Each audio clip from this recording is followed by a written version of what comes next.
Two in the stink, one in the Fink. Okay. Oh no! That's the episode. That's the name of the episode. Cheryl Finkelstein never existed. If anybody's wondering, or if Cheryl Finkelstein is listening, no. She's listening. She's like, wait a second, you didn't touch my stink.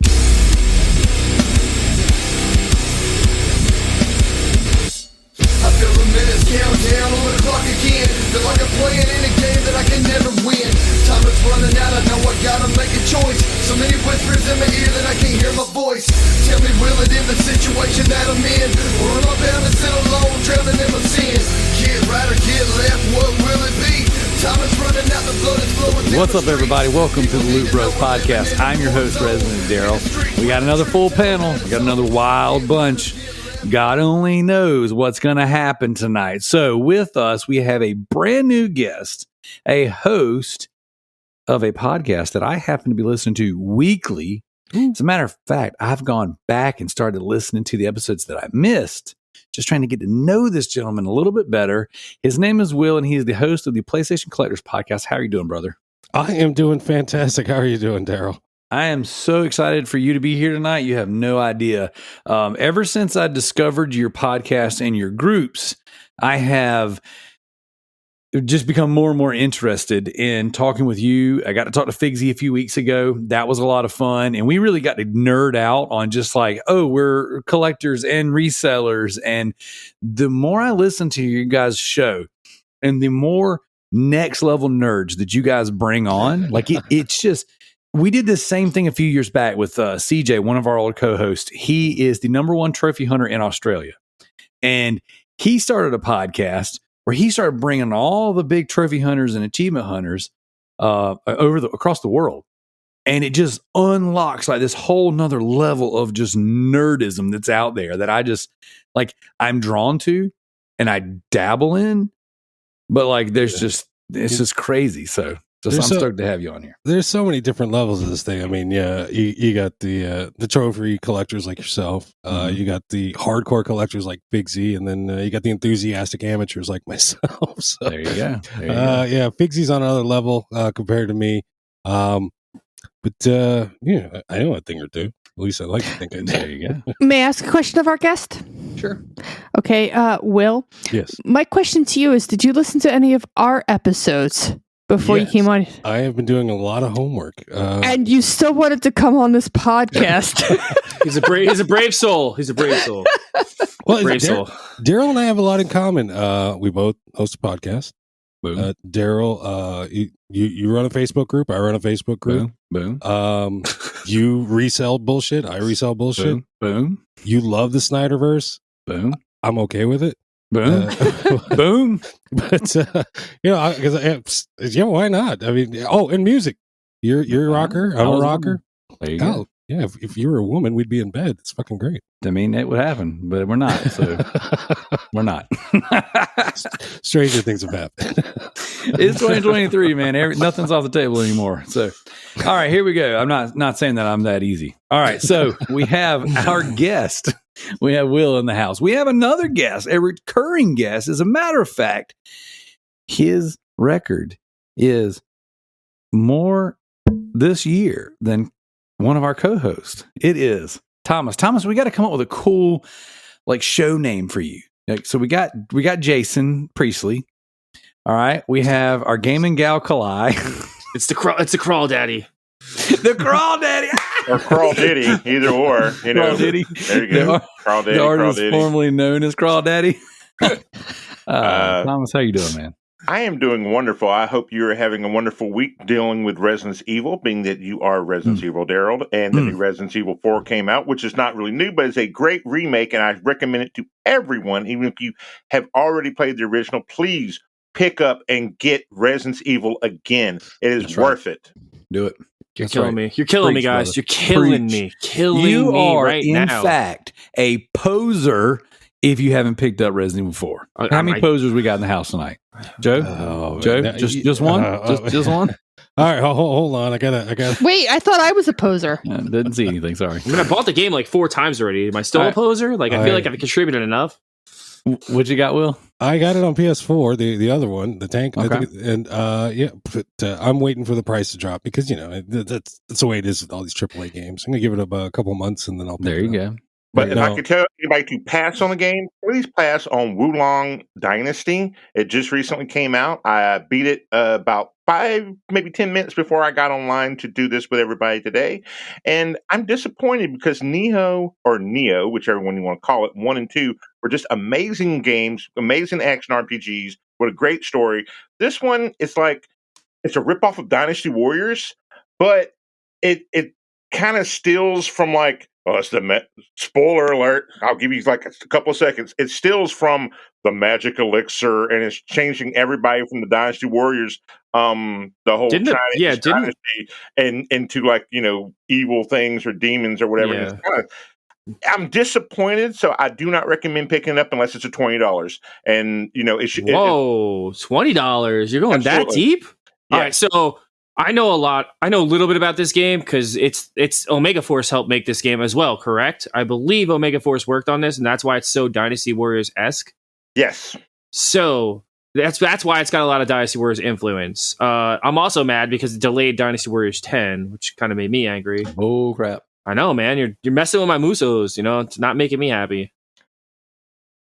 I should be called Muso Joe now. Muso, there we go. You know what? We'll go ahead. We'll go ahead and introduce officially Muso Joe. How you doing, brother? I'm good, man. I'm good. It's WrestleMania weekend. That's right. What? Ski. You guys ever hear? If you smile. Have you ever heard of Hulk Hogan? Yeah. That's we don't talk about Bruno. I am a real American. I am the real race. I am the realest racist man. Oh, the funny thing about him, because you guys were both former rock stars, is that Hulk Hogan was a failed bassist in a band, and actually someone saw him working out, and that's how he got the job. Where do you come up with this shit? No, this is fact. I'm not making this up. But like, where do you pull this from? Like, he's got it all up here. Endless knowledge. Most of us only use 10% of our entire brain. Let's call you Endless Knowledge now. That's your new nickname. Crawdaddy uses about 35%, but 15 of it is specifically like a vault of information. Useless knowledge. But if you add that 33% and his 33%, then you have a 33 to 30%. I was watching Scott Snyder videos yesterday. I watched that pay-per-view back, that Sacrifice pay-per-view, just so I could relive that promo, and it's still gold to this day. It's the greatest wrestling promo of all time. That and Boxing with God, 2 great promos. Check them out. And then we have the queen of the WWE fandom. We have AEW's most recent member into the All Elite clan. It is your wrestling gal, Kalai. What's up, Kalai? Hey, what's up? E3's been canceled, apparently. Are we shocked? No, not really.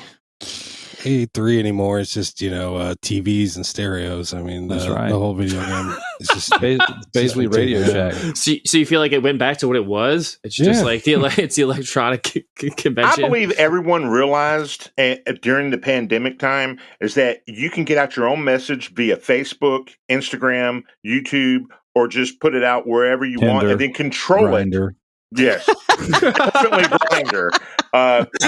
You can control your message and control what type of videos you want to put out without anybody seeing any flaws or asking questions that would be detriment to your actual product. So in a way, it's very good for a lot of different people, but also it hurts the fandom and it hurts the fans being close to these guys. Who was the first to bail out on E3? Because it seemed like it happened one at a time. That would have been Sony. Sony and Nintendo. Oh, that's right. Sony bails on a lot of their things, including The Last of Us Part 2. And the Vita, and the Gaikai, and PlayStation Now, and the PlayStation and the PlayStation VR 1, and soon to be the PlayStation VR 2. Hey, look here.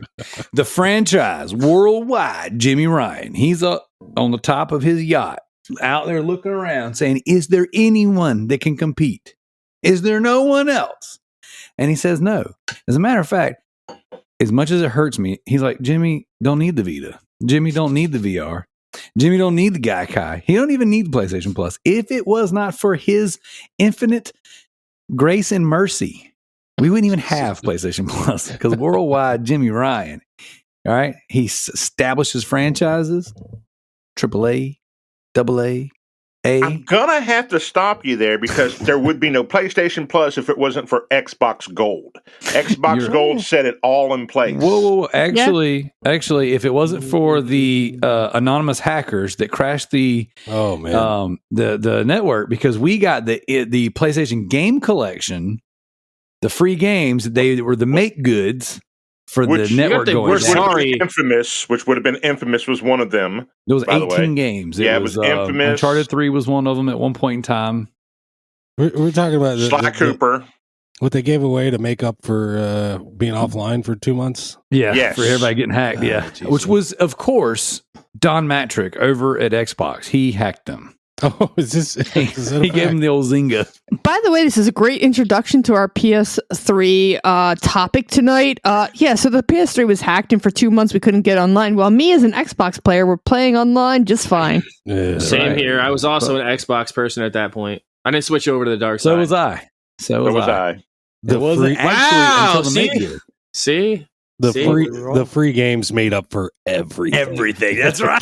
Hey, it worked with Nintendo. Look what they did with the Ambassador program for the 3DS. It saved the 3DS. Price drop in the Ambassador program saved the 3DS. Not for that. Here's the thing. Would have been dead. Worldwide franchise. Jimmy Ryan was sitting back. Before he was the head honcho. Does he pay you to say that every time? I get a little ding, a little check. And so this is what he said. He goes, look here, fellas. All right. I know how to fix this. Okay. Don Matrick is about to go out there and say some real dumb stuff. So we just lay low, give everybody some games, make some real good games, because, we're the only ones that know how to do that. And then just let it drive itself. We put it in autopilot in 2012. And I promise you guys, come 2022, you will crown me King Jimmy. And look, here we are. Lo and behold. It was written.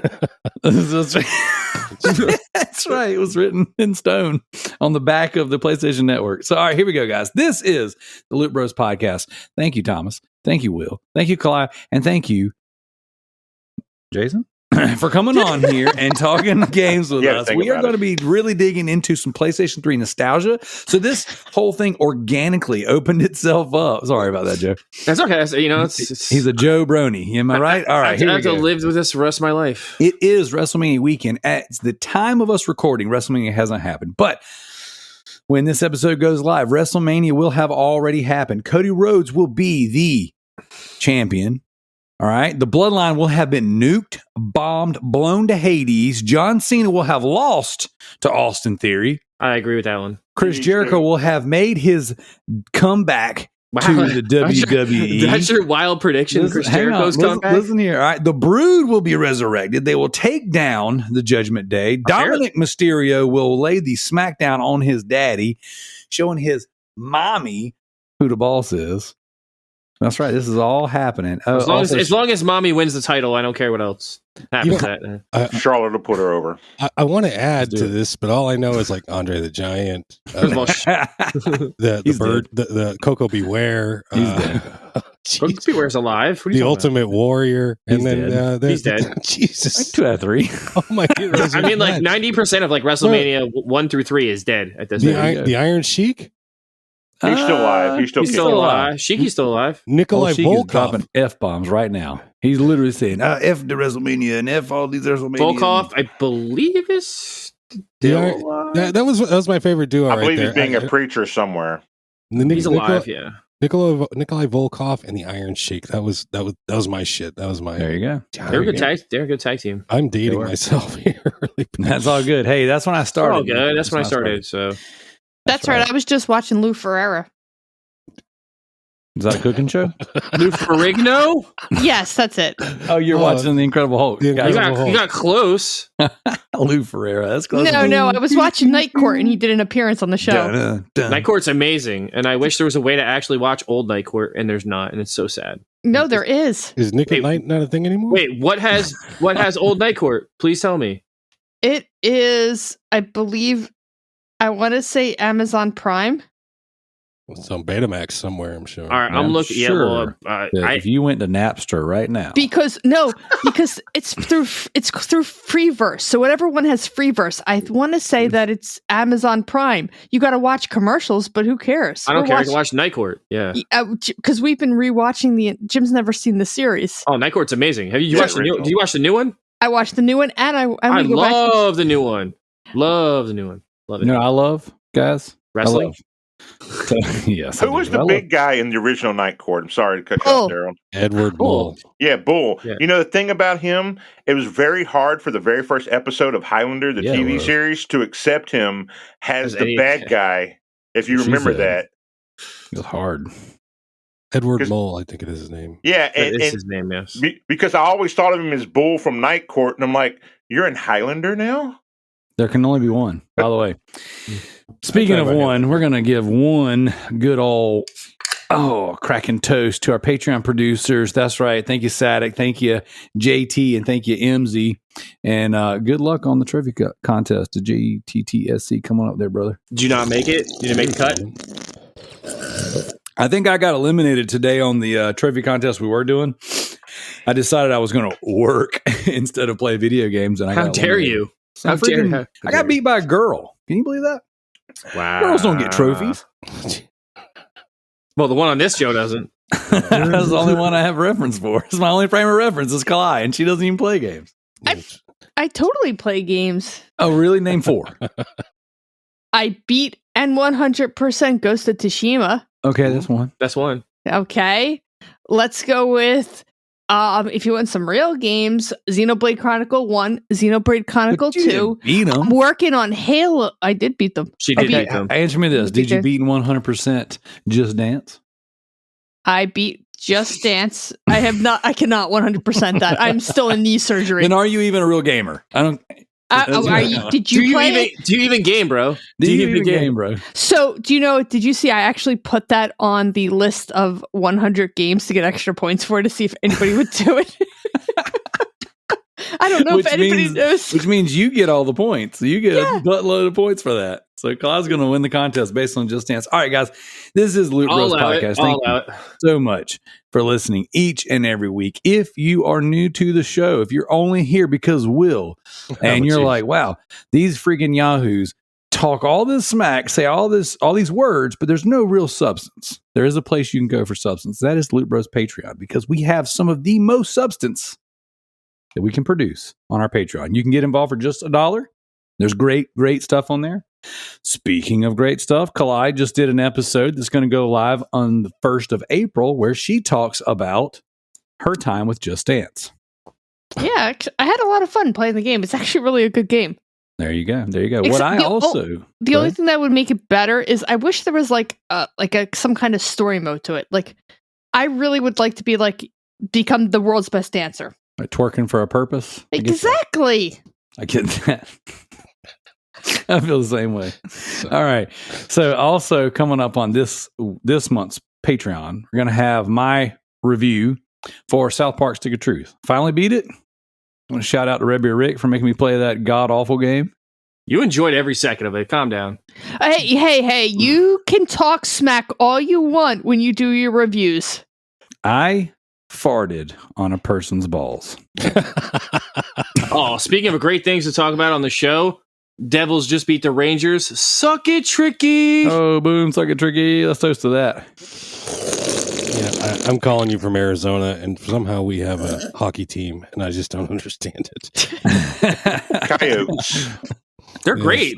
They hockey on dirt. I followed them for about I think it was this summer or 1 year. The first summer they were there. Probably the third one. My roommates were all into them, and I was all into them, and we all got into them, and then after that, it's like whatever. But I dig that. I'm actually on the list to buy tickets for the Savannah Bananas. What? Is that the name of is that an NHL team? That sounds like a nightclub. It's a Chippendales review. No, they are. It's a drag show. They're actually a baseball team. They're a circus baseball, and they play something called Banana Ball, where they entertain people. It's actually it looks hysterical. Like they go out there in like, it's like a circus. They go out in like, high, like stilts and run bases and. Sounds like it's like the Harlem Globetrotters, but I was just about to say that. Yes. And most of their songs are from Bananarama. So you love the 80s, it's a win.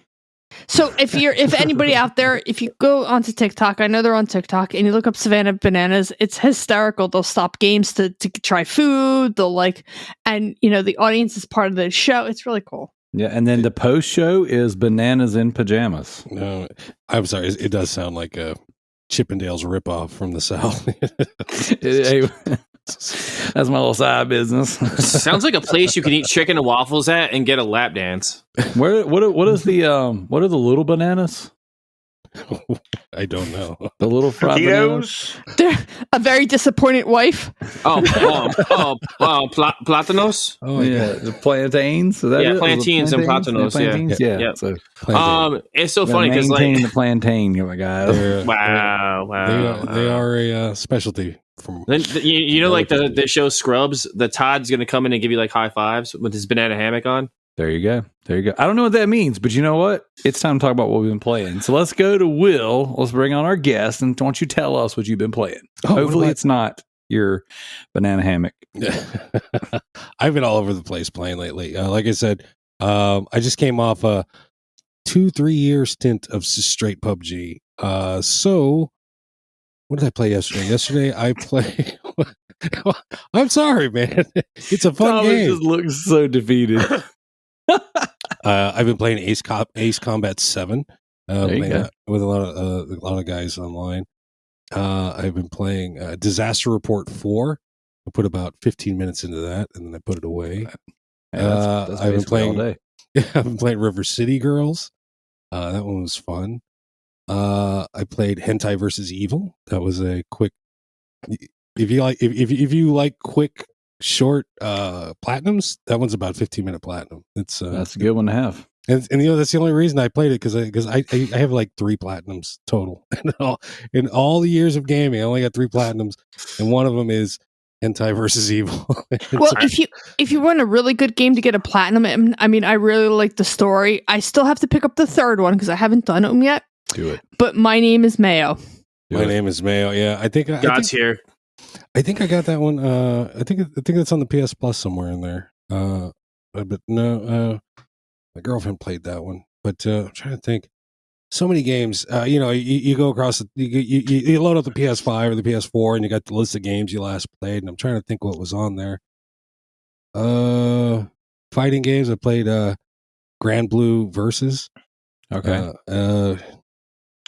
What's the layout for that, if you mind me asking? Like, is it your normal 4 buttons, or it's the 6 buttons, and it's a Street Fighter style, or is it more of a Neo Geo style, like what was it, World at War, or King of the Fighters? Damn you, Thomas, and your hard-hitting questions. I think it's a 4-button layout. I can't remember. Like I said, I'm right now. I'm clawing. I'm trying to find that next game. But it's just nothing's grabbing me. Figsy, he roped me into playing Stardew Valley, and I'm fucking farming and shit. You're farming in real life now too. It has transcended the game. Oh yes, I am growing sunflowers. Well, what systems do you play on? PS4. Okay, all right, PS4. Have you played? No, seriously, have you played Ghost of Tsushima? Oh, Ghost of Tsushima, I love it. I think I played it all through the story mode, but I haven't picked it up since. It's actually one of the games I played from beginning to end. Recent. It's a good game. Yeah. Played Resident Evil 2. Finished that one. Yeah. I knew that would get your heart racing. Yeah. just a little tingle. I started Resident Evil 3. I didn't finish it because it got hard. And she said. It's that kind of show, is it? Okay. Sorry. Low-hanging fruit. That's all we do here. But no, seriously, right now I am at a loss. I'm all over the place. If I can find a game I could sit down and dedicate my time to, I really would. But the games I might have played most in the last, I'd say 3 weeks would be, unfortunately, Stardew Valley and Ace Combat 7. I dig it. What about the Medium? Isn't that on PlayStation 4 now? I'm not familiar with no, that just game. PS5. The Medium? Oh, just PS5. Mm-hmm. Yeah, I've had a PlayStation 5 for about 2 months now, and it's basically my PS4 2.0. You know what I mean? I'm just playing PS4 games on it. I've got I started God of War Ragnarok. I put about 3 hours into that, and then I just put it away. And that's the only like dedicated PS5 game I've played so far. I have no PS5 if you like on my shelf yet. Do you like car stuff? No, I do not like car stuff. Are you talking about racing games? No, like horror. Like, I don't know, because you played Resident Evil, so I thought you like horror. Oh, horror. Oh, Yeah. I'm sorry. I thought you said car.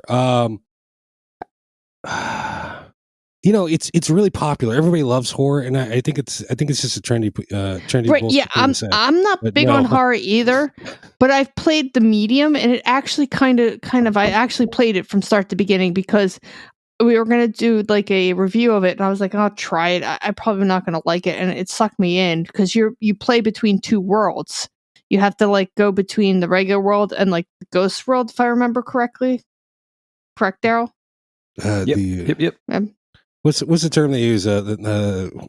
When Doctor Strange goes into he goes from the multiverse. No, not the multiverse. The astral plane. Is that the astral plane? Yeah. Yeah. No, I haven't played Medium, but I guess I'll look out for it now. It's cool. It's a good story game. I recently picked up the second tier of PS Plus, not the top one, but the one the extra. Yeah, the one in the middle, and I'm hunting for games to play on there, but again, so much stuff on there, man. Nothing's grabbing me. Danganronpa's on there, isn't it? I believe the new Fatal Frame's on there as well. Oh, I'm getting that for my birthday. Joe, is Danganronpa on there? Or is that just PlayStation? Xbox. I'm pretty sure it's on there. I can check. I don't know right off the top of my head though. I have it physical, but no, I haven't played it yet. Oh, that's a good game. I have it physical as well. You're playing it on Vita though, aren't you, Darrell? I actually consider. Playing. I put it in. I turned it on. I did that. But no, I actually just recently picked up the PAL version on PS4 because it has all 3 games on one disc. I think the one I have is a trilogy. Yep. I can't remember. It's sitting on my shelf. I don't play it, but it looks goddamn beautiful on my shelf. It looks awesome. It looks so cool. I'm so glad to have it. I was stoked to get it, but I don't know that I'll play it. I would like to say that I would, but I don't play everything. See it as your type of game, to be honest with you. I want it to be. It sounds cool. A murder mystery with a murder bear.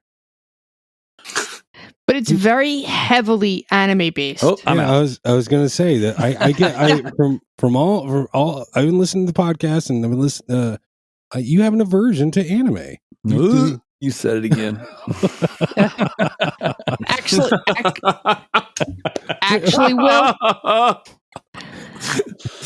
Will Danganronpa is one of my favorite series in the fact that I got a black and white cat and I named him Kuma. My husband wouldn't let me name him Monokuma because he said he needed something to roll off the tongue, so I named him Kuma. And then I got a second cat and I named her after the sister, so her name is Monami. So I have Kuma and Monami, both the characters from the. Oh, I will see that and I will raise it. I have a son. I named him Logan. My girlfriend didn't know, or my wife at the time didn't know who Wolverine was, so I got that one past the goalie, and then tried that. And then I had twins, and it was basically she gets to name one, I get to name the other. So one of them was named Emma after the baby on Friends, whatever, and. The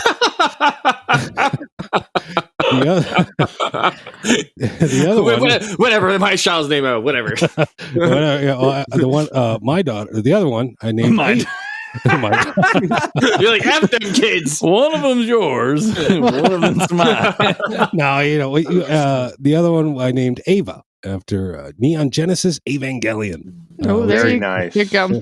Actually, I really truly believe Wolverine, being a Marvel character, transcends a lot of things, including language barriers. I have a cleaning lady, and she's Portuguese, so she speaks Portuguese, and we have. It's hard to talk to her, but we do communicate a bit.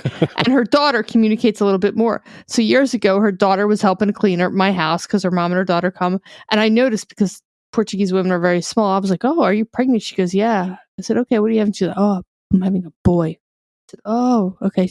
I said, do you have a name for it? She said, yes. Wolverine. She goes, Logan. Yeah. Logan. I said, oh, wow. That's a nice name. I like that name. She goes, do you know why I picked that name? I said, no. She said, Wolverine. I was like, oh, okay. Wow. She said, do you know why I picked that name? It's like, no, Berserker Barrage. She just stabs you and murders you in cold blood. Now, Will, which one of your twins is the evil twin? They're both evil. The good one, they must have absorbed them in the womb because they're Gosh, that's so. I'm kidding, of course. No, No, dude, no, hang on. I hate to interrupt you, but I got to. My daughter was twins, and one of them didn't make it, and we always joke that she absorbed the other one in the womb. well, I mean, that's You killed your sister. that's what happens, right? Jesus. Please don't tell that to her. It's going to have all types of, she'll be going to like a psychiatrist to the end of the days. Dude, if you look, if there's one thing my kids are not going to lack, it's going to be wherewithal, because we put them through the ringer in this house. She uncovers this podcast in like 10 years. She's like, Daddy said this about me. Called preparing them for life, you know. That mother, he sure did tell me I ate my sister. Are they identical twins, or is one of them like looks like you and the other one looks like your wife slash girlfriend? It's like Laurel and Hardy. One's tall and skinny, the other one's short and stocky. It's So the tall and skinny one's the one you like, and the one that's going to be a winner, and the other one's like, well, you can live here with mom and dad. You got Arnold and Danny DeVito. People say, oh, you can't have a favorite. You know, This podcast is out of control. Will just froze. I do not support any of the messages in the Loot Bros podcast. Will froze. It's like he deleted us. No, I'm here. He froze for effect. I joke with my children. I let them know where they stand in the rankings, and there's my son's But your love, like one of them fights to like win your approval, and the other one like tries, but you didn't do it. Once they hit the teenage years, they're like, yeah, fuck that, whatever. Dude, throw them spears and just be like, What's funny is I understand the Star Trek reference. So cheers. That's so funny. So it's so funny because earlier we were playing Jackbox Party Pack, and one of my children put their name in as the favorite child, because that's a running gag in the house that we're always flopping who the favorite is. And so my daughter put her name in as the favorite child tonight, as like a little jab, I guess, because I was showing favoritism to my son or something. I don't know, but it's funny, man. Kids are great. It's so awesome that you have sounds like you have a pretty good thing going with them, giving them a hard time. Yeah, well, they say twins are a blessing, but whoever said that never had any. It's not true. They lied. They don't listen. They're not going to catch this podcast. So yeah. Hey, man, if you do, you'll find out on Monday. All right, Thomas, you're up, brother. What you been playing? I just finished off Wulong Dynasty. Again, I feel it's a $20 game going forward. I've been playing a lot of Gotham Knights and that's the Like best, a Dragon that's the best Shin. I've played in a long time. And Like a Dragon Shin is a remake of a 2014 game of the Yakuza game, but it was called Rakugan, and it wasn't released here in America, so you had to get the Japanese import. And unfortunately, it had no subtitles, so it was a pain in the butt. I actually had that game for a long time and traded it to a friend, and I was so glad they actually released one with subtitles with better graphics, because the game was still amazing. It's still the same exact game, except now I can read what they're saying and not have to look at the game FAQ and give Game FAQ a shout out for actually having the whole translation. And you're just sitting there looking at it because it's back in the old days. And you're doing your little thing and you're looking at it and you're reading it. But unbelievably amazing game. I'm going to go back to that because I just finished off Wulong Dynasty. And then probably, because we're doing PlayStation 3 stuff, I'm probably going to go back and finish off the Bleach game for the PS3, which is like a hack and slash, and it's a very fun game. So I'm going to finish that one off. That game is dope. I'm just glad it's not another one of those arena fighters like every fucking other Shohan Jump game they ever put out for PS3 or PS4. It's like, hey, well, you know what's cool? Let's just make everything an arena fighter. Everything's got to be arena fighter. Like, why? You didn't like J-Stars? It was Jump was better though, and Jump did it For the well. DS, it was really good. Yes, the game's fantastic. The two, if you get the emulations of them, the English ones, the Japanese ones with the English, and actually have more characters because they have Hokuto no Ken, which in English is Fist of the North Star. Yep, I have that. I love Kenshio, and it is super amazing. I recommend to anybody that has a DS. If you can't get the original version or get a hack version, emulate it. Emulate the hell out of it. Emulate it anyway. Good. Nintendo doesn't let you buy their shit anymore. Just emulate it. If you don't have J-Stars Victory Plus on the Vita, I have it on my shelf. Have it on my shelf for PS4. And that game's great for what it is, but I don't know. After you play that DS game, nothing really compares. The DS one was unbelievably good, and it had great challenges and missions, and it had mini games in it, and that's what made it different. And when you talk about RPGs and you talk about the PS3, a lot of people tend to forget there were so many good PS3 RPG games like Drakengard 3.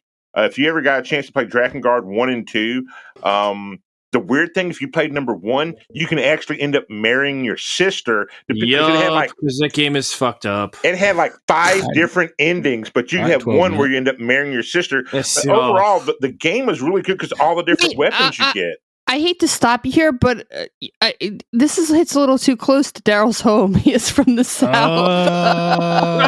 South jokes. I'm glad somebody went there. Spoken like a true Yankee. So do we just talk about like the war and how we won? Like, is that all we do? I'm stuck, stepbrother. Oh wait, that's a different. Oh man. Sorry, continued. No, Drakengard, Thomas, was one of my favorite PS2 games of all time. I put like 700 hours in that game. An amazing soundtrack, by the way. The one thing, when we get into the podcast and we're talking about RPGs of the PS3, some of the best and the most amazing soundtracks ever are in so many of these games. And it's going to be such a delight to talk about not only the game itself, but the music, that was just so put together, well arranged. But I strongly recommend to anybody, if you love the Yakuza games, Like a Dragon, a Shin, which is like the Edo period, and basically one of the characters from the Yakuza game is pretending to be Hajime Saito, and he joins the Wolf of Nebu. So it's really cool if you've ever watched Rurouni Kenshin, anime reference, or Samurai X, another anime reference. For those who don't know, strongly recommend watch the OVAs of Samurai X. They're unbelievably awesome, and then you can watch Rurouni Kenshin afterwards. You made all those words up. No, it's all true. No, okay. Listen, he needs to go back in time and go on the Walkie Talkie podcast. Oh my gosh, dude, it was so funny when I used to make fun of that because that offended him so bad. I know, he would get so upset. He messaged me like, Darrell's going Walkie Talkie podcast. Walkie Talkie Darrell. It's not funny.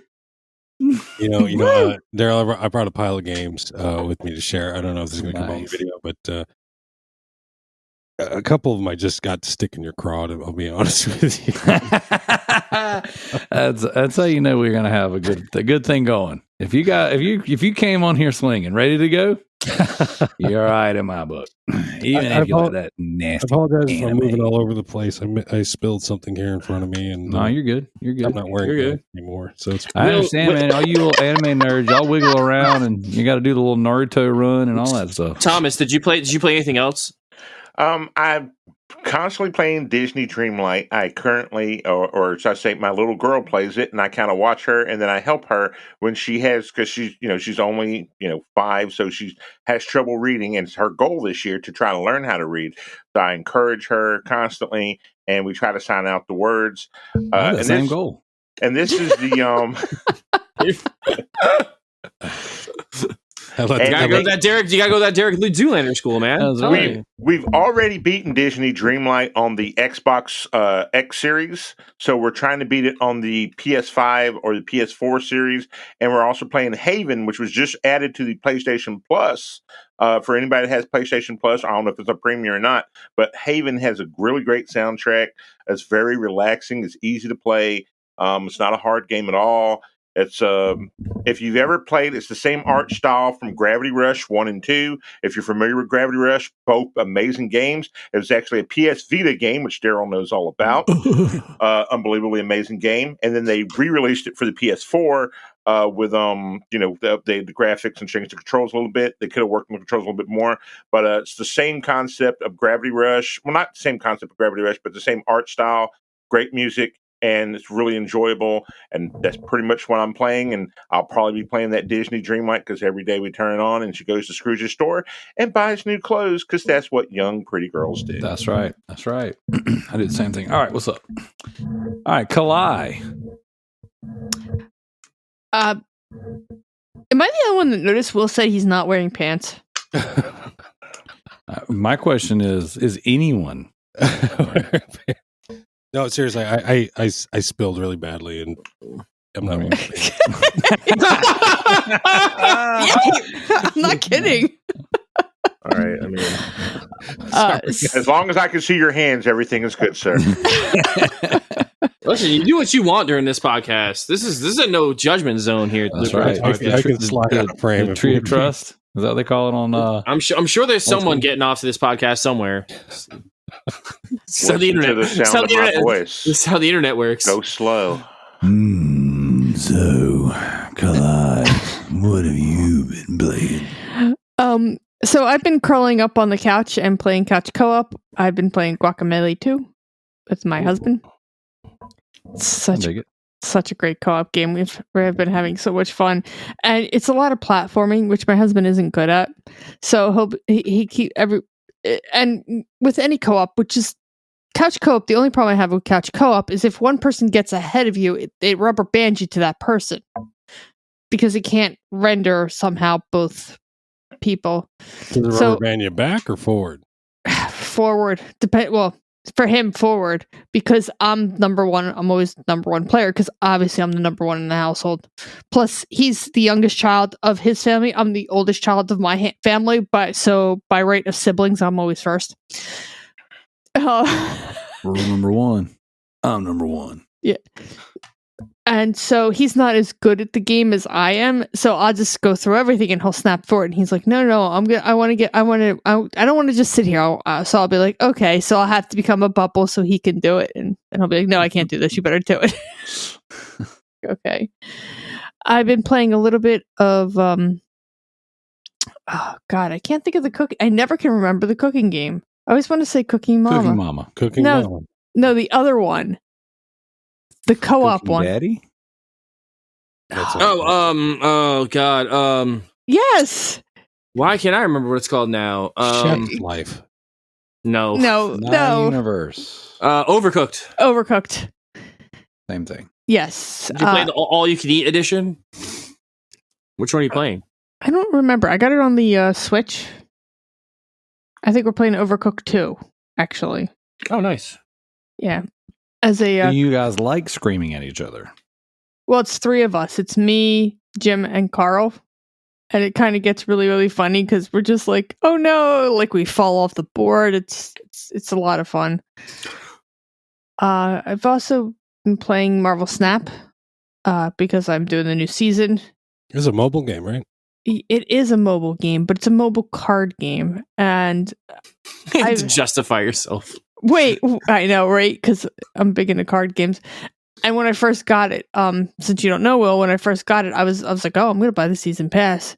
And my husband's like, well, don't do that too often. I don't want you spending money on this game. I'm like, oh, okay. I'm like, well, you should play. Now he like plays more than me. I'm like talking to him and he's like, oh, like, I don't remember you saying that. And I'm like, really? Yeah, man. With mobile games, it always starts with one. Just $1. Just a little taste. Just $1. The first one's for free, man. 2, well, 3, 4. Well, if you've ever played Marvel Snap, I actually like their money system. It's actually pretty decent because when you pay for the season pass, you get a card automatically. Plus, you get more quests. Just like when it's kind of like a Destiny based thing where you would buy the expansions or the seasons. Yeah. So it's the exact same concept. And except that you can get gold, you can get like all the collector's tokens through that without having to buy them. So like I just buy the season pass like every about 3 weeks they put out a season pass.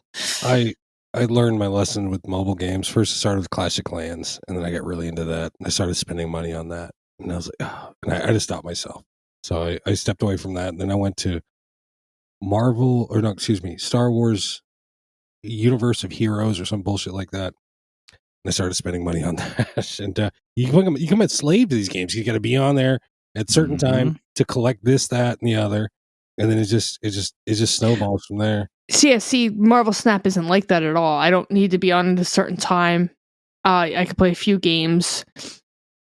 You get variants, and of course, it's all Marvel characters. So the whole point is, as you level up your cards to go from like a normal, like it's almost like a Hearthstone or a Magic. As you level up your cards, they get prettier. They get sparkly. You can get like the chibi variant. You can get the pixel variant. But don't tempt me. Don't tempt me. I don't need to be like, I play in the morning before I start work, or I'll play a game.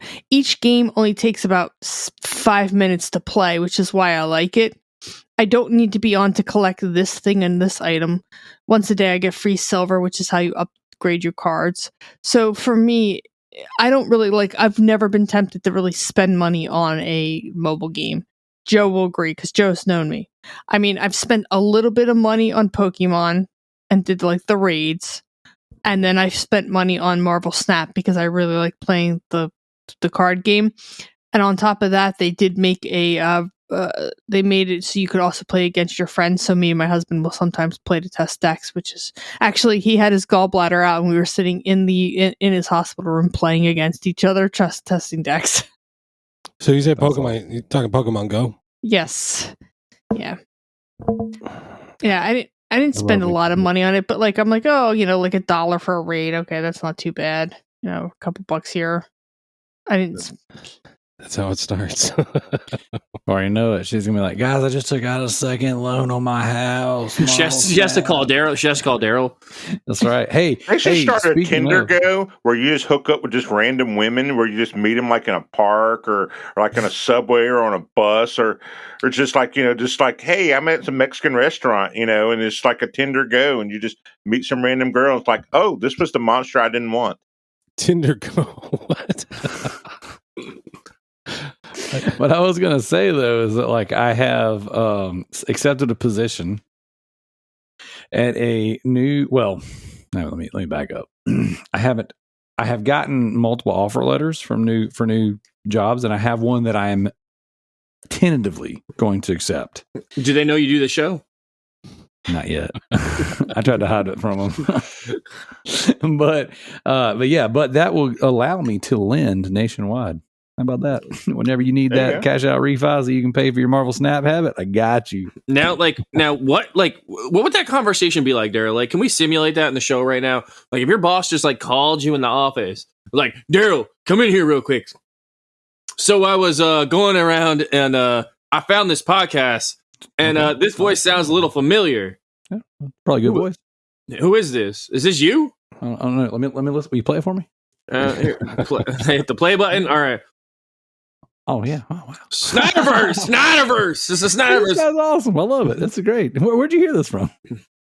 I just found it. I was searching. I found a video game podcast that sound like you. So you like games? Oh, that's awesome. I like video games. Apparently, but I like what would that conversation be like if he was like, oh, so like these are like the 50,000 foul things that were said on this show. We can't associate with this. So let me give you a real life actual scenario where this happened and how god awfully embarrassed I was.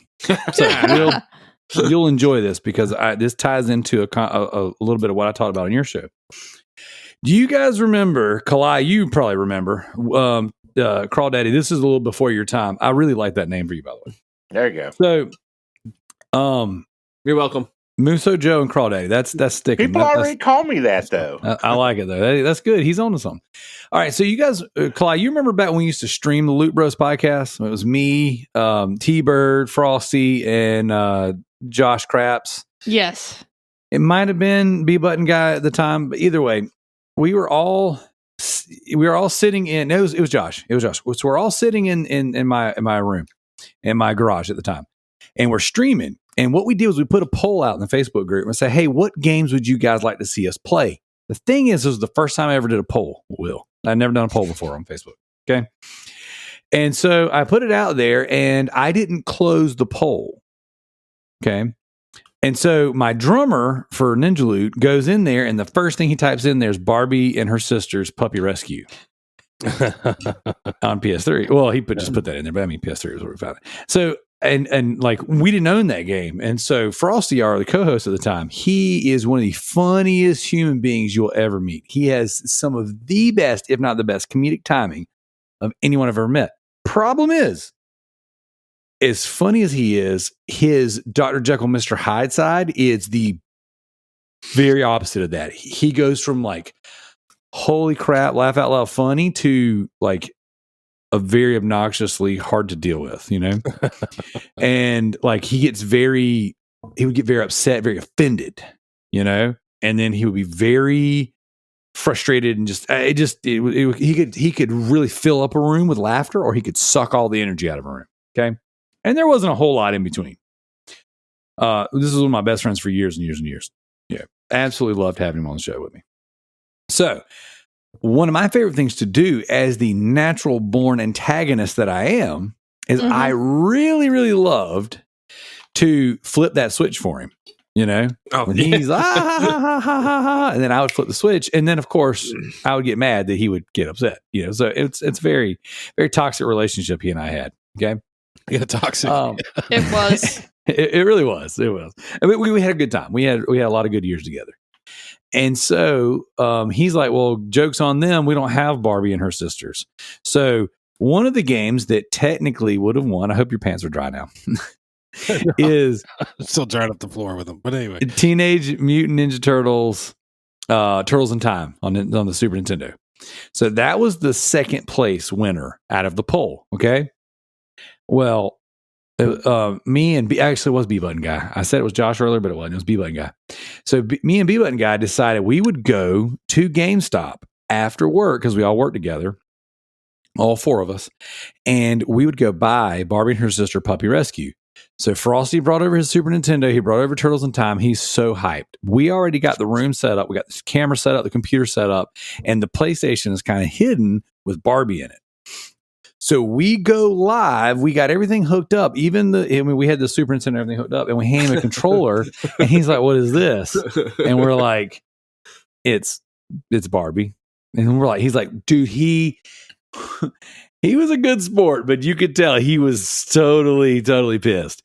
And the best part was we were live, so he didn't really get a chance to react. You know what I'm saying? And we played it so straight, man. That's not the best time with him, though. It was, man. He was so funny. No, but I mean, like, the best time that ever happened to him wasn't Barbie. It was Just Dance. You're right. Oh my God, that stream is embedded in my mind. It is one of the best things. But here's the thing: what makes Barbie so funny is that while he's playing, he kind of loosens up. You know what I'm saying? He's into it, and we're streaming, we're interacting with the crowd and the community on the stream. And one of our supervisors texts me. He said, "Open your door." So I leave the room to go pee. I open the door, and it's our half-drunk supervisor. Okay, he comes in the room. This is the only other person in the world that can bully Frosty the way I can bully Frosty. But he was way more vulgar, way more vile than I am.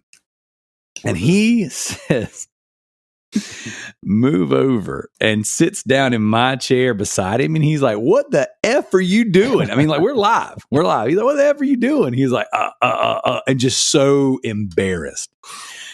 He's like, "I'm playing Barbie. What do you think I'm doing?" He's like, "What kind of grown man with a wife goes and hangs out with his friends and plays Barbie?" And so I just let him have it, dude. I was dying. I was laughing so hard. This dude sits there for at least 30 minutes to an hour. Maybe he might even finish the show with us. I don't even know. But Frosty was so embarrassed. Ken was half drunk. He went out on a date that night and it didn't work out. So he came over to my house, which is the first time he'd ever been to my house. Like, this whole thing was just the perfect storm of amazing. All that being said, we laugh. I mean, this dude, he's talking about banging Barbie's mom. He's got like this weird bald spot in his head, right? So he had hair here on the sides. But like, we always joke that when you look down, it looked like the cutout of a penis and balls on his head. Like, and that was like a big joke. Like, look at my bald spot. And his wiener and balls. So he's drunk. We're thinking, okay, we'll get to work Monday. He'll have completely forgotten about all this. He don't say a word. And usually Ken's the type to bring things up. I'm sitting in a production meeting with the owners of our company, our office manager, like all the supervisors, everything. Okay. We're all sitting there and we're talking about production for the week and everything. And some of my biggest adversaries in the professional workspace are sitting at this table. We do our whole meeting and we're getting ready to go. And somebody brings up something that was like outside of work. He goes, yeah, you know what I did this weekend? I got drunk and went to Darrell's house and played Barbie on his podcast.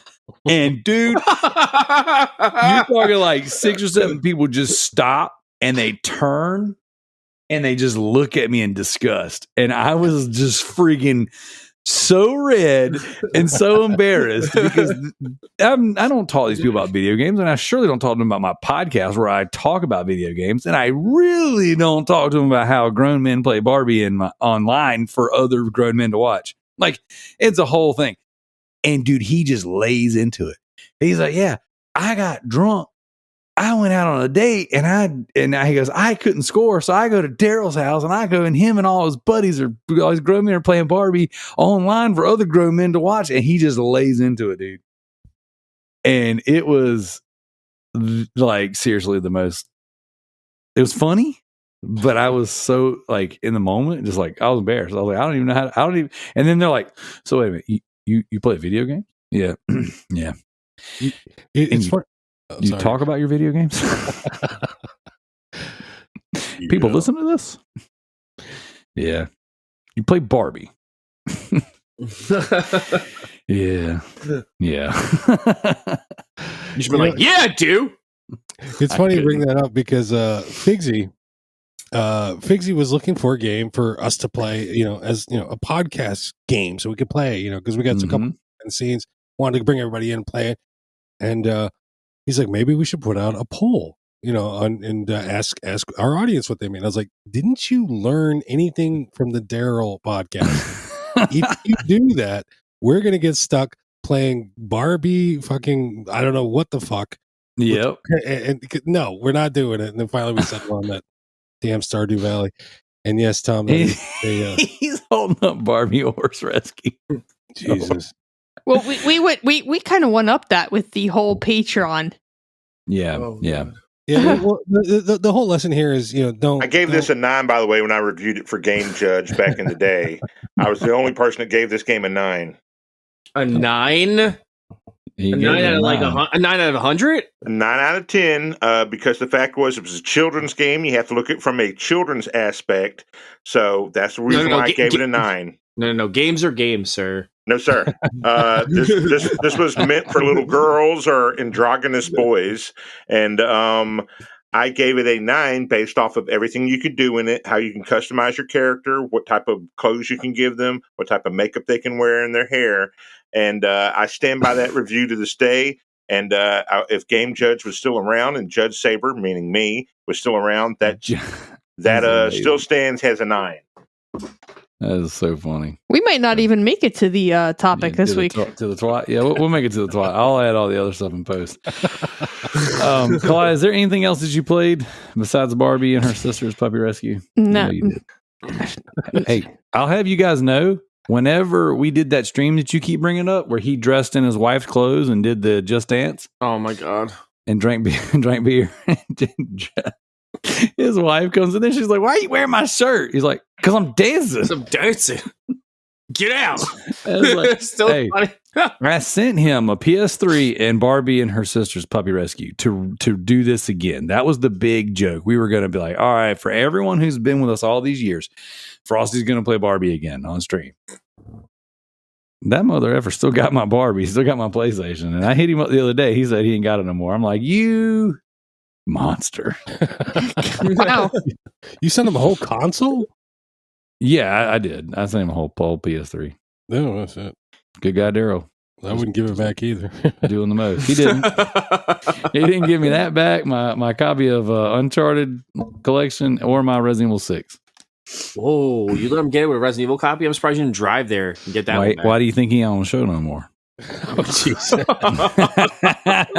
He ever around found out. All right, check it out. I've been playing Jackbox Party Pack 2 with the kids. What's up? Jackbox? Yeah, I've been playing on the PS3. I've been playing some Jackbox Party Pack. You ever played any of those games?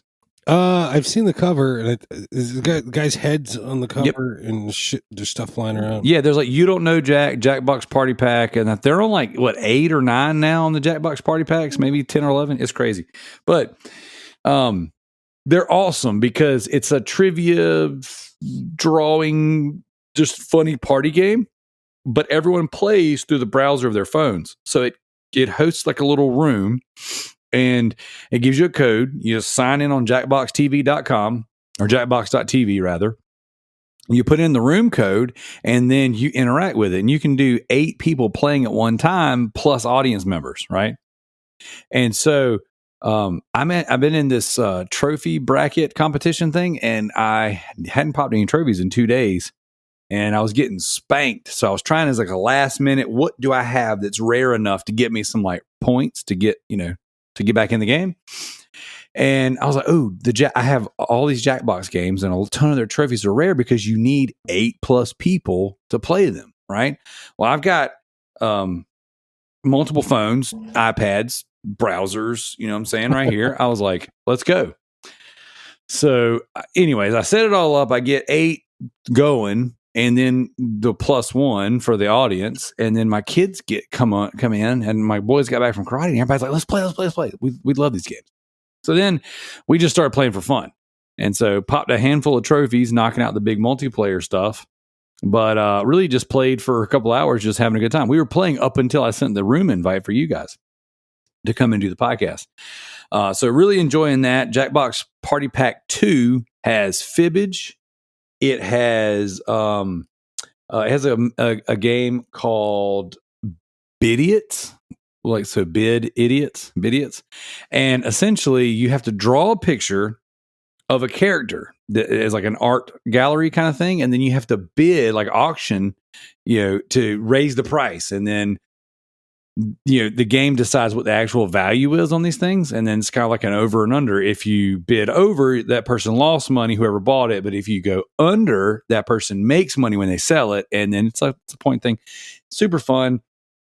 We did a little bit of Quiplash, and we haven't done Bomb Corp or what is the other one? We did do Fibbage. We did do Earwax. I don't know what Earwax is, but it's really funny. Each one has different little mini games on them, and you play them through your phone. So, Will, if your girlfriend and you want to, and your kids or whatever, you want to sit down on the couch and just laugh, you could play Drawful, you could play Fibbage, you can do all this stuff, and inevitably someone's going to draw a penis on there eventually. And it's hilarious. Yeah, I had to draw Babe Ruth in a thong earlier. It's not a party until someone draws a penis. That's right. I mean, that's how I start my day. So. I live my life by that as the motto right there. So, I've been playing Jackbox Party Pack 2. I have been playing South Park Stick of Truth. I beat that. That was my last pledge game. That was the longest pledge game I have had since we started the Patreon. I do apologize, Rick. It took me so long, but that is just a game I could not play around anyone else in the house. And brother, that was a wild one. It's the wildest game I've ever played. I've never seen anything like that in a video game. I just picked that up recently on PS4, and I picked up a new habit, and that is I go on eBay, search PS4 games, and then I hit auctions and ending soonest. And I think I got that game for like 99 cents.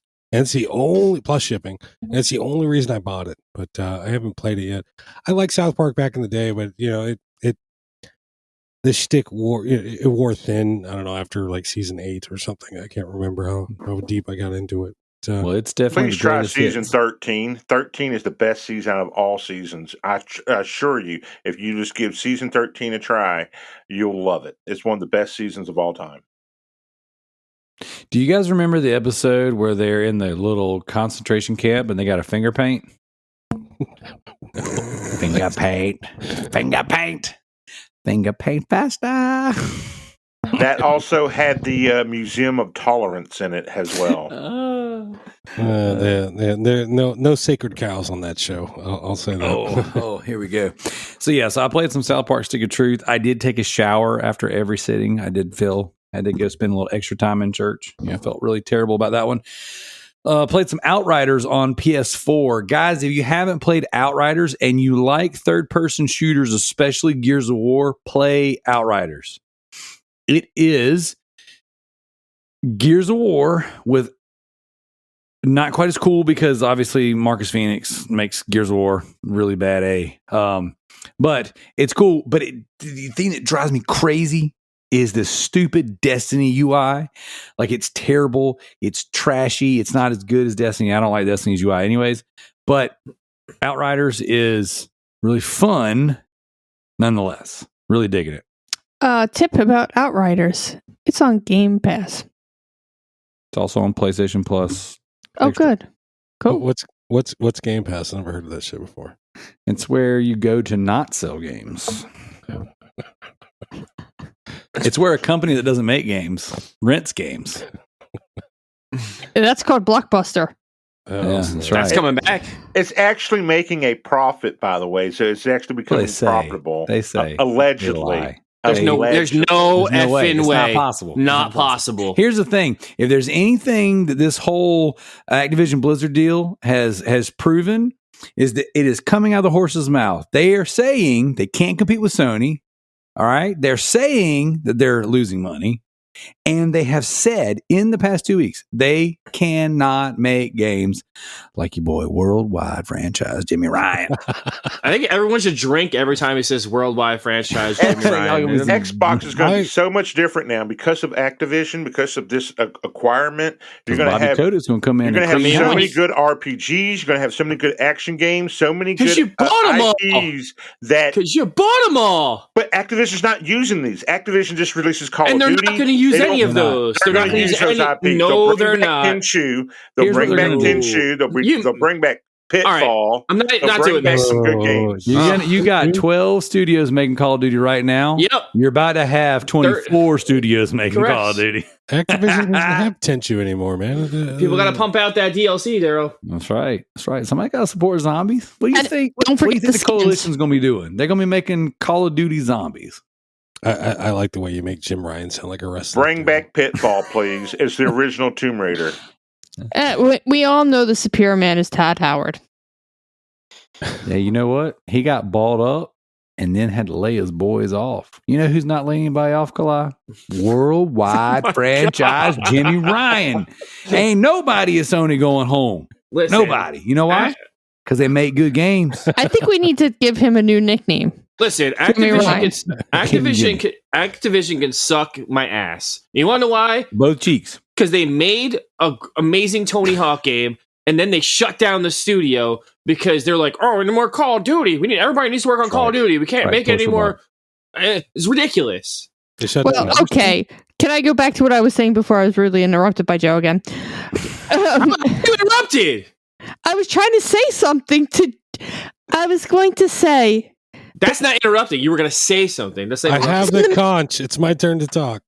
I was in the middle of saying to Darrell, I said, Darrell, I think he needs a new nickname, Jimmy Ryan. Okay. I think his new nickname should be the VJJ. Oh my gosh. You know what? I would argue that when you are the king of the PlayStation ecosystem, as he is, I would imagine that the VJJ just presents itself. He just walks around and it's just like, there you go, Jimmy. What if he's not into the VJJ? Here's the platter of VJJ. You know, the last podcast I listened to was rather dick heavy, but I'm glad to see the flip side of it now. Well, actually, but equal opportunity genitalia on this. I don't know. A while ago, I don't know why. A while ago, we were talking about something, and I just said VJJ, and CJ, our Australian friend, was like, "What?" He's never heard that word before, so he just found it hysterical. So now I drop it in every episode at some point. He actually, he needs it. It's his life force. If you don't give the weekly dose of the J. But anyways, like I said, worldwide franchise Jimmy Ryan.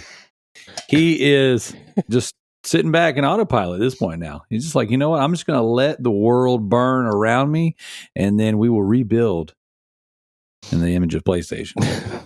So Outriders, South Park, Jackbox, playing some Goat Sim 3. Been knocking out some Goat Simulator 3. If you're not playing Goat Simulator 3, you're not living. That game's fun. That's good. It's really fun. Playing some Young Justice Legacy. This is the really, really, really crappy version of X-Men Legends. It's not great, but hey, that's what I'm playing. It's got really rare trophies. I see why, because the game sucks. But I'm running around as Superboy, and I'm punching stuff, and I'm getting trophies. Happened a few minutes ago. I didn't call it out because I'm trying to lay low on the dubstep, you know. And then I went a little old school and put in some Mega Tag Mention Blanc plus Neptune versus Zombies. All right, for all you anime guys out there, all you weebs, little PlayStation Vita love. It's a bit of a Muso. It's not quite. It's like if I would say it's like the Diet Coke of Muso. It's like you go into a room and you got like 50 enemies. You do Muso stuff, but then it just resets, puts you in another room.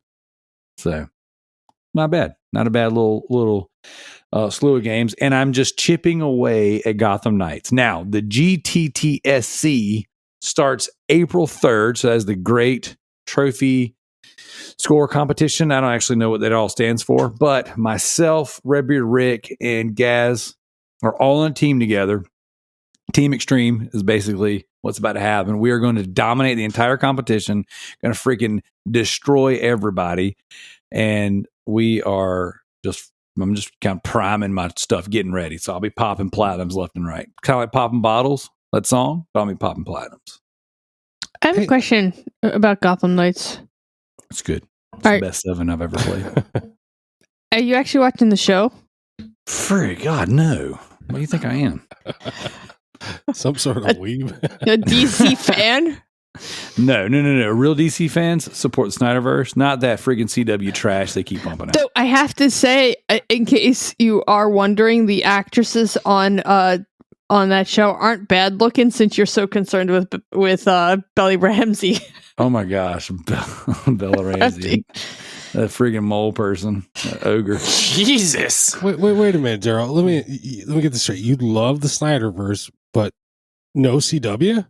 Okay, so CW was good for a while. Like when they started the Arrowverse, season 1, season 2, masterclass in television. I think season 1 was great because they never referred to him as the Arrow. He was always the vigilante, and it would be like newspapers dropped on a coffee table. It's like, oh, let me do this. Oh, wait, look. And then it'll say like the Arrow or the Green Arrow, the green whatever, green vigilante. There was always little Easter eggs alluding to it. Mm-hmm. And then in season 2, when they introduced Deathstroke, that was chef's kiss. That was so freaking good. Season 3 got a little weird. He was chasing Ra's al Ghul, and it just whatever. Though, and I really, really loved the Felicity and Oliver Queen. Kind of like, yeah, she wasn't supposed to be a permanent character. She wasn't, but it worked. What they had on screen worked, and it was similar to the House and Cuddy thing from Dr. House and Cuddy. It was like you want it to happen, but then when it happens, it just sucks. They should have never let it happen. They should have always kind of flirted with it. Yeah, the best kind of romance in TV is usually the one they don't explore. You know what I'm saying? It's just the kind of like they make you kind of get close enough, just the tip. Just a little touch. Jesus Christ. But so I really enjoyed those. Flash season 1 was fine. Legends of Tomorrow was okay, but Supergirl? I like Supergirl until they released their hidden agenda with the show. No. The problem is then I was like, nope. The CW they leaned so hard into the social political stuff that it would be like, here's a news story on Monday, and then next week's episode is like almost exactly that. I mean, they didn't film them the week before and then just put them out, did they? I mean, their turnaround time. I was being hyperbolic, but like, yeah. My point was just like whatever was happening in the news was happening in the show, and it just got to the point where I'm like, I couldn't see past that. To me, it was like, see the Supergirl show, the first season. I was not thrilled with it because if you watch enough, like I'm a huge Superman fan, So I'm like, oh, Supergirl, I like Supergirl. They took so many plots from the actual movies with Christopher Reeve and stuck it into the first season. If you've watched enough of that, I caught every single reference that they redid from the original. I agree. I'd have to go back and rewatch that with that mindset because I really like season 1 and 2, and then season 3 it all just started to fall apart. The new Superman, though, the new Superman and Lois is really That's good. a good show. That's good. I do like that one. And then the only problem with it, and I actually like the new actor, is Superman has twins. One boy has has powers. The second boy doesn't. The second boy, he was on the show for 2 seasons, and then through mental health problems, he decided to no longer. So they had to recast the second twin because they're twins. I hate that. Well, the new twin actually isn't doing too bad. He's actually a really good actor. He's just kind of floundering, trying to get into how they created the character originally without him being there to run them. Yeah, but I do enjoy that show. I'm not current on it. I really liked Krypton. Did you guys ever watch Krypton on Sci-Fi? I watched a bit of it. I kind of lost interest in it. If you like sci-fi like the channel's programming, it's like upper echelon of sci-fi programming. I really enjoyed that. I thought their depiction of Lobo was actually pretty decent.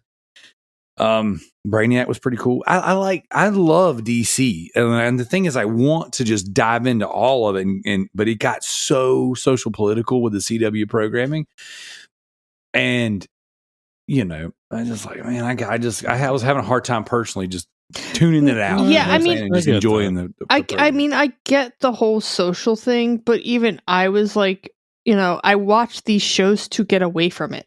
If I want to see these social issues, I would just pick up a newspaper. I just can't get over the whole how they made Lena they took Lena's character on Supergirl, and she was gonna be this super badass villain for her, and then they're like, nope, she's gonna be a love interest now. I'm like, what the fuck?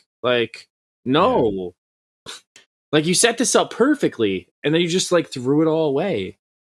Or whenever they marketed the show, it was like, we have our first trans supervillain, and I'm like, I don't know anything about what's going on, but because what you're talking about is the stuff that doesn't matter. You know what I'm saying? Some of your show, not your. Yeah, well, I mean, comic books, they're doing that now. It really is. That doesn't bother me. A lot of the villains that she went up against were women. They always put her up against women. And I don't understand why she would ever put him up against a man. There's so many good villains they could have brought in.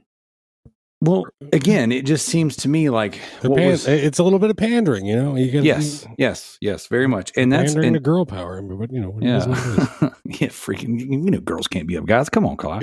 I'm just kidding. That's a joke. But my point behind everything was just that. I do not support or condone any of the ridiculous comments Darrell makes on this show. The views of Darrell do not reflect the view. Yeah, Darrell's views do not reflect those of the Loot Bros podcast as a whole. I want to put that out there. Full stop. Darrell, this is a joke. It's a joke. But thank God for editing. But anyway. I know. That's gonna be the clip that I put in the very beginning, so no one listens to anything in the very beginning. My point is and I agree with you, to an extent, where it's sometimes it's frustrating because it's you have an opportunity to build a great universe, and it's your source material is really good, but then everything around it just seems to take the focus. And I feel this way about everything, and it doesn't have to be it's gay, straight, trans, non, whatever. You know what I'm saying? If you put your first foot forward and it is your stance on orientation, love interest, whatever, to me, you lose me. I don't want any of that. I just want a good, well-written show. You don't have people who respect the intellectual property, for one. You have young writers coming in straight out of college. They're not paying them any real money. And you have a bunch of kids trying to put their own spin onto already intellectual properties or characters that already exist. And they're like, well, what if we make so-and-so this and it'll do things? It's the whole thing. It's a very popular meme of a guy doing marketing, and it shows 2 guys kissing. And he says, so how's this going to help us sell hamburgers? He looks at him and is like, hamburgers. Exactly. The point is that people don't respect these characters and treat them as if they're their children, or treat that, they're standing where giants once stood, or in the footsteps of giants, the people who put everything in place for them to succeed. And they're not respecting what came before, or trying to make a good story out of what already exists. They're trying to put their own spin onto the story, which ends up making the story be less and alienating people. It's like, I don't watch a lot of TV. I'm a gamer when I'm free from a certain individual that I love who's sleeping in the room over. But that's like the best way to say it. That's the best way to say it. But there was a show called Spartan or Spartacus or whatever, and like the first episode starts out with a bunch of dudes with let's just say male genitalia, and I did not end up watching that show, and unfortunately, the guy who played Spartacus or Spartacus or whatever, he's Australian and he died of leukemia. So God rest his soul, his family, so forth and so on. And they did a couple of seasons afterwards where Lucy Liu got naked. So if you ever want to see Lucy Lawless naked, I believe it's season 3. Yes, that is correct. Princess? Xena? Xena? But that really turned me off, because like I didn't want to see like a bunch of dudes like, whatever. And my wife said, oh, well, that's just normal. They put that stuff in there to get the girls to watch. I'm like, the dude's a handsome guy. I mean, he's built like a brick, pardon my language. He's built like a brick SI. Yes. And brick house. He good looking dude, man. I have nothing but love and respect for that guy. I wish I looked like that guy. He was very, very handsome. So you didn't have to have all these guys be naked and showing their male genitalia. You just had to have good-looking dudes with great pecs and six-pack abs. 300 proved that. So to me, so you're saying wieners don't sell tickets? Well, I think floppy penises. I don't know if you have to mute that out. Just don't sell penises. I think women, if they wanted to, you just said sloppy penises don't sell penises. would not be interested in that. It's like, if I was a female, I wouldn't want no guy to send me a D pic, okay? Because I think that's unattractive. I don't want to see no dude's junk. And it's like, the woman's body is the most beautiful thing ever. You can just look at it as a thing of art. You can actually just have like a woman, she can be fully clothed and she can be on your wall, and it's a work of art, and you can put so much to it. If it's a dude who's naked, you're thinking like, was he molested? Was he beaten? Is there something wrong here? You're forgetting about the gay men demographic, though. Well, first of all, hey, as a woman, first of all, so when Darrell created the show, they were very PC. They were very good. And then they invited me on the show, and he went to shit because he sure did. It is all your fault. This used to be a censored show, and I used to bleep out even the word bat dingus. So, I got another funny story to tell you. Go ahead and finish. But second of all, Jason Momoa is a very fine looking man, and I will look at his body naked and as a work of art anytime. I told you what my grandma said about him, right? Oh, what's that? So I took my grandma to see Justice League, the Joss Whedon cut back in 2016 or whatever. I'm sorry. Well, here's the thing, right? So she wanted to see Aquaman. Okay. And so we go, and she said, she told me after we watched it, when he took his shirt off and got in the water, she said, I almost slid out my seat. Well, your grandmother, she did pass away, didn't she? Your grandmother? No, she's still here. Oh, she's still here? Yeah, easy. She's good. Okay. Well, if she liked him she liked him in Aquaman, that man is doing a part. He's actually doing a movie about Hawaii because he's Hawaiian. And he's been practicing wearing his Mao, which is just the garb that the warriors wore, which of course was just that loincloth with, of course you could see his butt cheeks because it goes up between the butt cheeks. And he's going on these shows and he's doing spin-arounds of him, and me and my mother are fantastic. I'm going to send it to you to give to your grandmother. You could say it's for me. Naked in Conan? I thought he got naked in Conan when he was Conan in the reboot. Did he? He was. There was a Conan movie with Jason Momoa. Yeah. And one with The Rock. There was two. What the fuck? What? Right? No, there was a Conan reboot with Jason Yeah. Momoa as the main character. I believe he got naked in it. If I'm correct, you can correct me if I'm wrong. I'll leave it to the comments. I'm not. I remember that he was Conan. I met Jason Momoa. Nice. Went to Comic-Con one year with my girlfriend, and we just popped into some bar, and they had a bunch of Comic-Con featured drinks, and so we ordered a couple Captain Americas, and turn and look, boom, there's Jason Momoa sitting at the bar watching the fucking hockey game. It's like, God damn, Hawaiian guy watching a hockey game. Who knew? Sounds perfectly natural to me. But 2 hours earlier, the guy's charging $75 for fucking a picture with the guy, and I just asked the guy straight up, "Hey, can you take a picture with my girl?" Sure. Click, boom. She was dressed up like Harley Quinn. He was dressed up like Jason Momoa, and so we got a picture. We got a picture. I was like, shit, saved us $75. But There you go. he's nice. He's a nice guy. You know the best part about this entire episode, Darrell? What's that? We're at 1 hour and 25 minutes. So it means that in another we didn't even, wait. So that means in another 30 minutes he will have to pay $20, which means if we keep going, he will have to pay $20 for penises. I mean, I didn't even go over what I've been playing yet. I So we didn't even get that far. And I'm the longest one every week. Yes. Well, have at it, Joe. By the way, we made a lot of off-color jokes, and we glossed over a lot of things. We never course corrected. We're not going to. Go ahead, Joe. All right, so Pardon me. I'll be right back. okay. Yeah. You got plenty of time. I'm gonna go quick to Squeak. I think That's what she said. that's what I said 20 minutes ago, or an hour, 2 hours before this podcast started. Don't be sending me Aquaman butt cheeks for my grandma. He just texts me Aquaman's butt for your grandma. It's for your grandma though. It says for your grandma. It does say that. Nice. I played Lego Star Wars Skywalker Saga. I actually just beat it, so I just finished the game. I just finished the last actual level. That was fun. Been playing a lot of Terminator Terminator Resistance Enhanced Edition on PS5.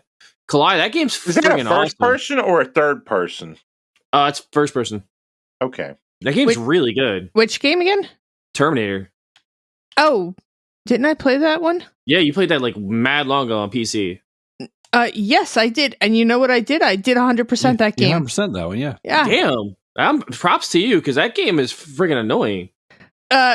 In my defense, there was a little bit of a glitch that allowed me to do it.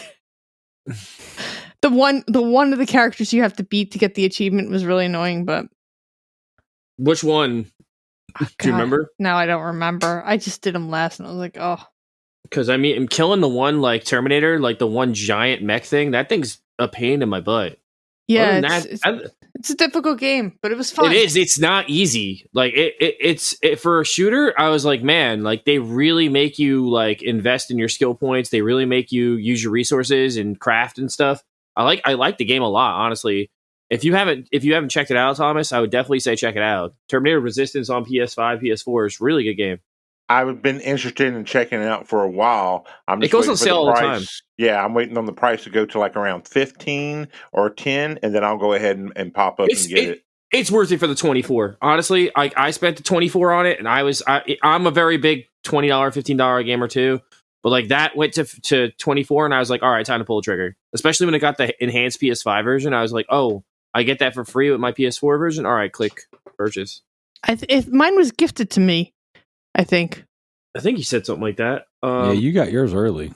I want to mention something to everybody real quick. Go ahead.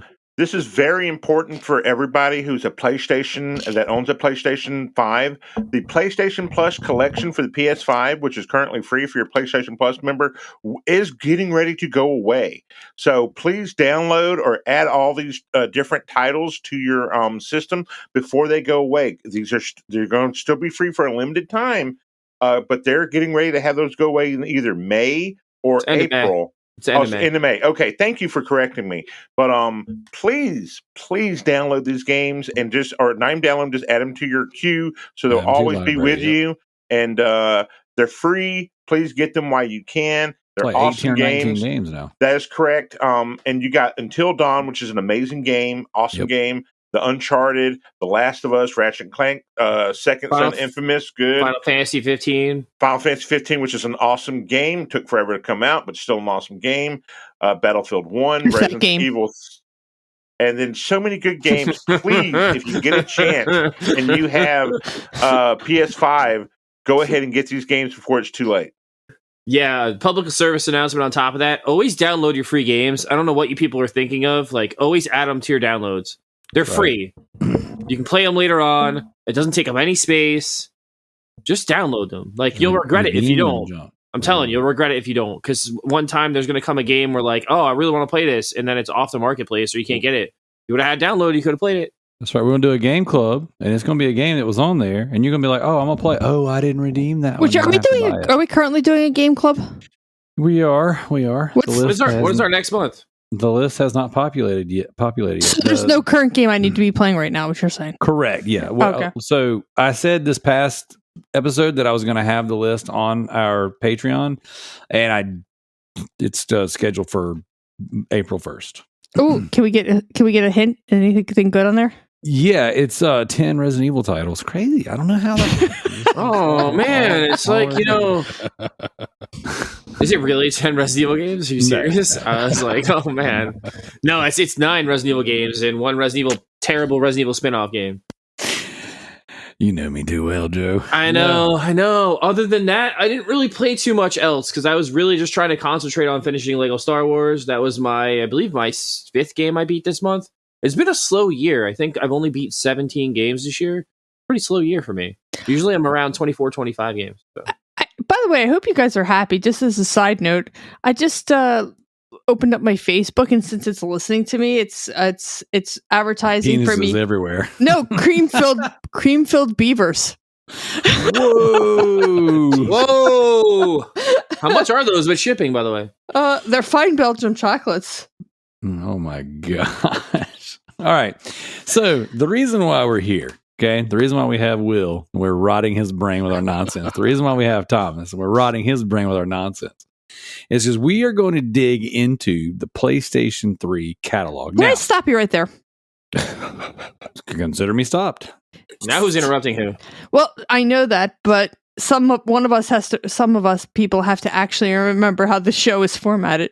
Because don't we have to do the questions? Because you did ask questions in our Facebook group and our Discord because people were complaining.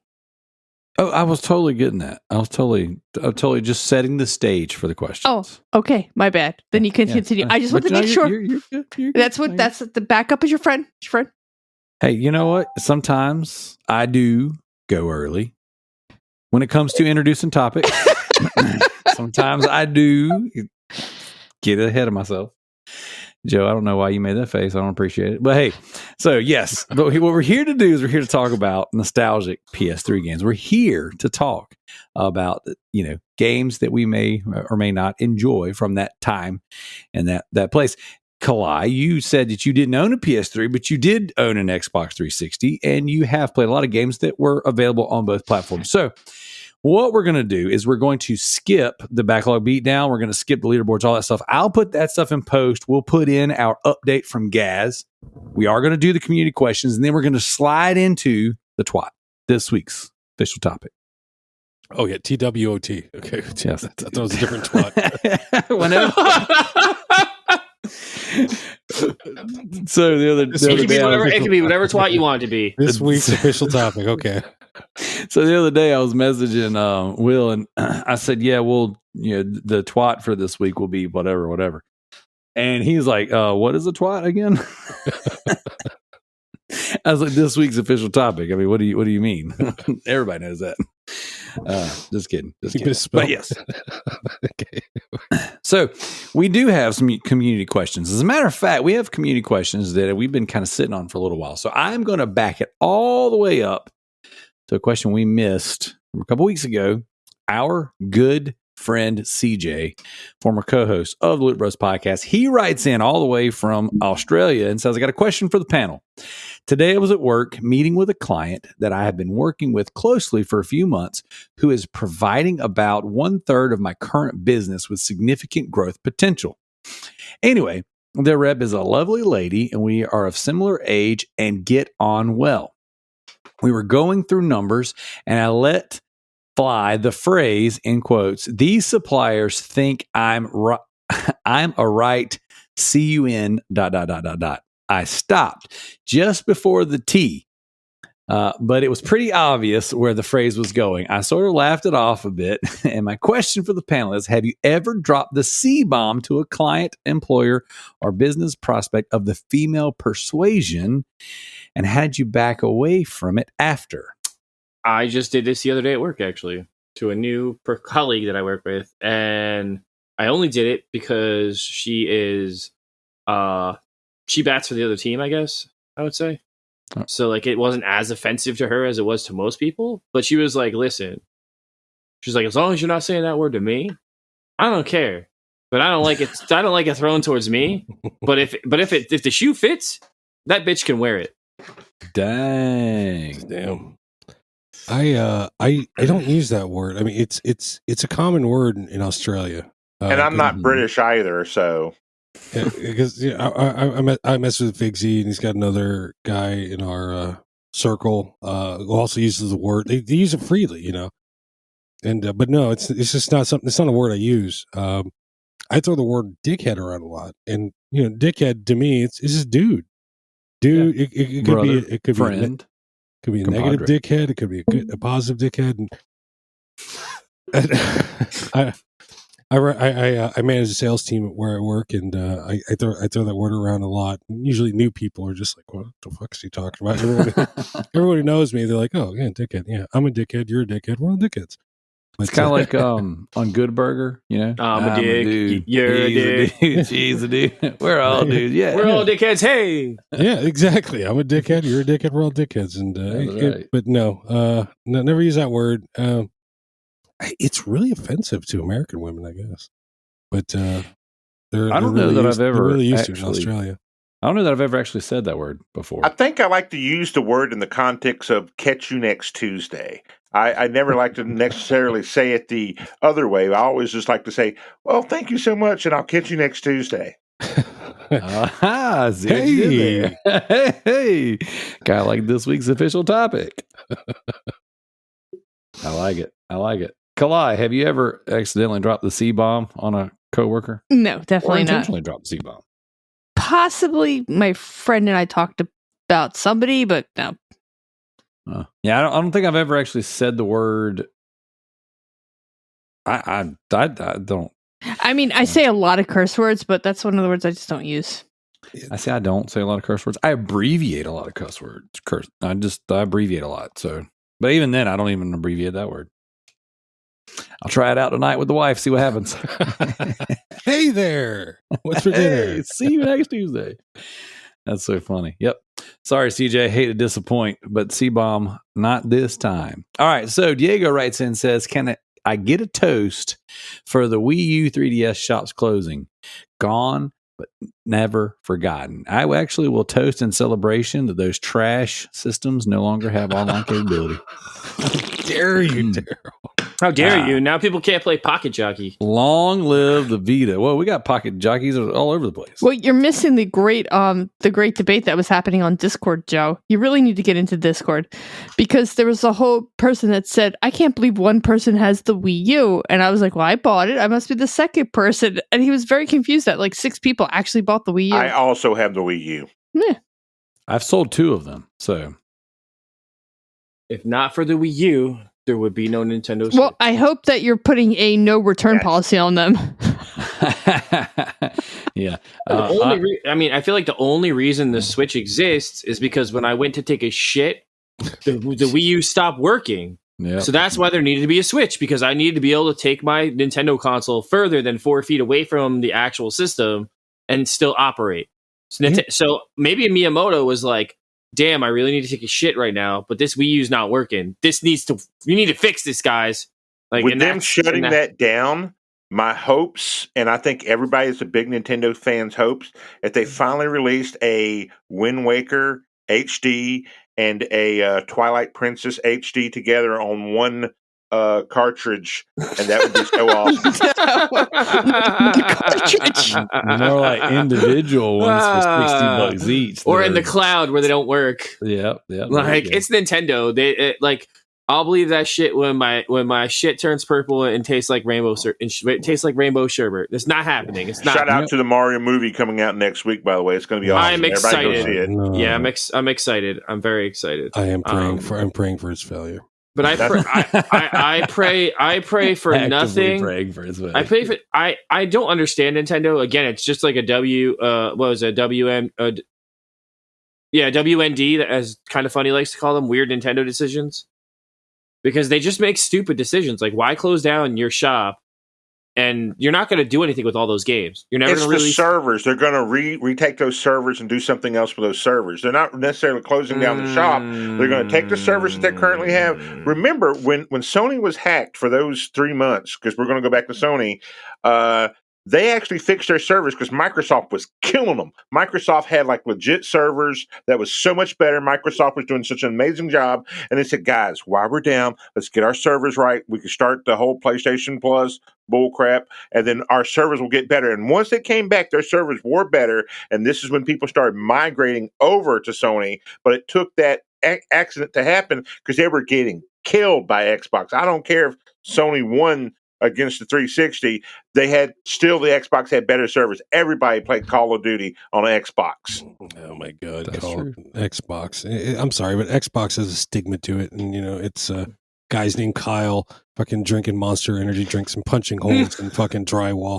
I just I can't get over it. Right? And they started the Me Too craze. I'm telling you, that bro gamer phase, that was all started by Xbox people. Or these? Jesus, take it easy, Darrell. Or these? He's got every flavor on the sun, man. I need this shit in 3 different colors. Okay, now show me the holes in your drywall.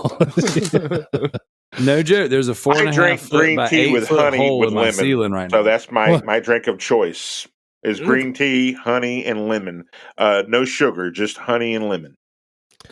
Budweiser, the king of beers. How do you know it's the king of beers? Oh, it says so right on the can.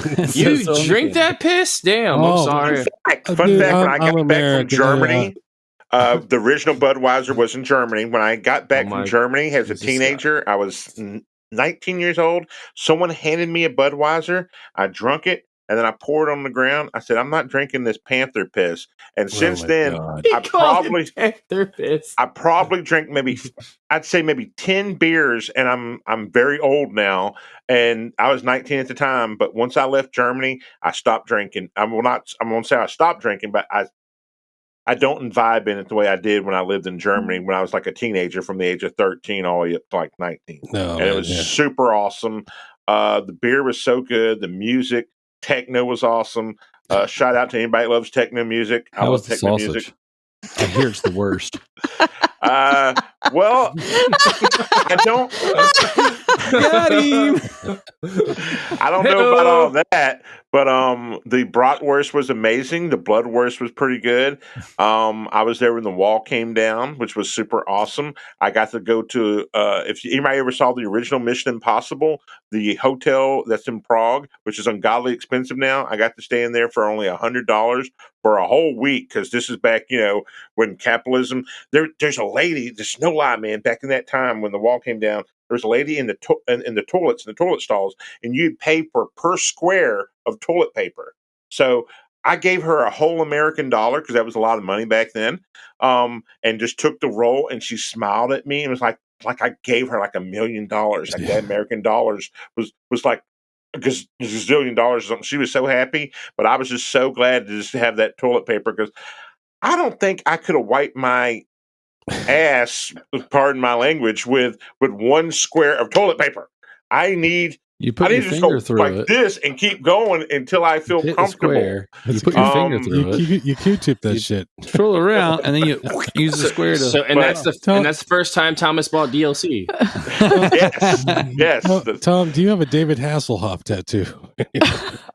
I do not, unfortunately, but the thing is, I grew up loving David Hasselhoff because he was a super cool guy, and I loved Kit. I actually got to see Kit. I'm originally from Houston, Texas, and there was a museum in Houston where they actually had Kit and David Hasselhoff. He was there doing whatever, but it was all these different Trans Ams and stuff. It was like a car show, and it was super awesome. I got to meet Kit and David Hasselhoff as a kid at this car show, some museum in Texas, in Houston. You spent time in Germany. Was your father in the armed forces? Yes, sir. My stepfather was in the military.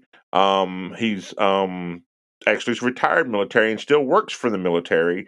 He is currently residing in New York with my mother, and they refuse to move down here, and because they lived in this area before. South Carolina is an amazing place. I call it my home, and it is super awesome. There's amazing people here, beautiful women, because my wife is from here. There's no other place I'd rather be unless I won the lottery than I'd want to be in either Arizona or Montana. I'm currently in Arizona. My father was in the Air Force, and he was stationed in Panama. You have the best chow halls, by the way. The Air Force has amazing chow halls. From what I understand, the rest of the arms forces call them a bunch of pussies, but it is what it is. But no, I'm from Panama. My mother's Panamanian. My dad's American. He was American, stationed there. And I can tell you're probably well educated and very smart because your dad is former Air Force, correct? Yes. You cannot be a dummy in the Air Force. The Air Force has a way of weeding you out. And if you don't gain rank at a certain time, they kick you out. At least they used to. So if you are an unbelievably smart individual and you want to join the armed forces, please join the Air Force because they're actually very capable, very smart. And if you do not make rank, they do kick you out, or they used to. And they have good chow halls. The rest of y'all, go join the Marines. That's right. Let's do it. Hoorah. All right, check it out. Diego also writes and says, if you could go back in time and prevent a pivotal moment in your life, in, like, for example, like a chocolate banana incident, what would it be? Starting with Will. Oh, shit. You could turn back time. All right. So it was 1980 something. I was squaring off with this other fucking kid. And there's a bunch of kids watching. And he said, "Oh shit, look, it's your grandma." And I turned and I looked, and he fucking clocked me. That's the time I turn it around. All right, that's all I got. That's a true story, 100% true story. Jeez, I didn't think I'd be reliving childhood traumas on this fucking show. All right, Crawdaddy, if you could turn back time, if you could find a way. Well, first off, I would take back my time I spent with Sheriff because it was my turn. Then I'd probably, believe it or not, there's a few things I did in Germany I'm not very proud of. There was this girl named Claudia Paschal. She's Portuguese and German, because I lived in the German economy in Stein. It's a town right outside Nuremberg/Fürth. And I cheated on her with her girlfriend when she went back to Portugal. But now here's the silver lining to the story, though. Oh, yeah, silver lining. There's a silver lining to the story. When she came back, because she was gone for like 2 weeks or whatever, and I'm at her house. I have flowers. I'm all excited to see her because she's unbelievably gorgeous. She's nice and dark, beautiful black hair. She looks kind of Italian. I have a thing for Italians. Italians are some of the most beautiful women in the world, even though my wife doesn't think so because she's, I don't know, Polak or something. Long story short, I'm walking her up the stairs in her house. I have flowers I've given to her. She's giving me a kiss. I kind of felt her up. And then she turns to me. The fuck? She this turns, is a romance novel. No. She turns to me and she says, "Tom, I don't know if I love you anymore." And I think we should not see each other anymore. I'm like, and you got to understand, German women are very different from American women. And they're very cold and calculating. So long story short, I said, okay. And for some reason, I still walked up into her bedroom and we made out and I left. I was with her girlfriend, Heidi, during the time when she was not around.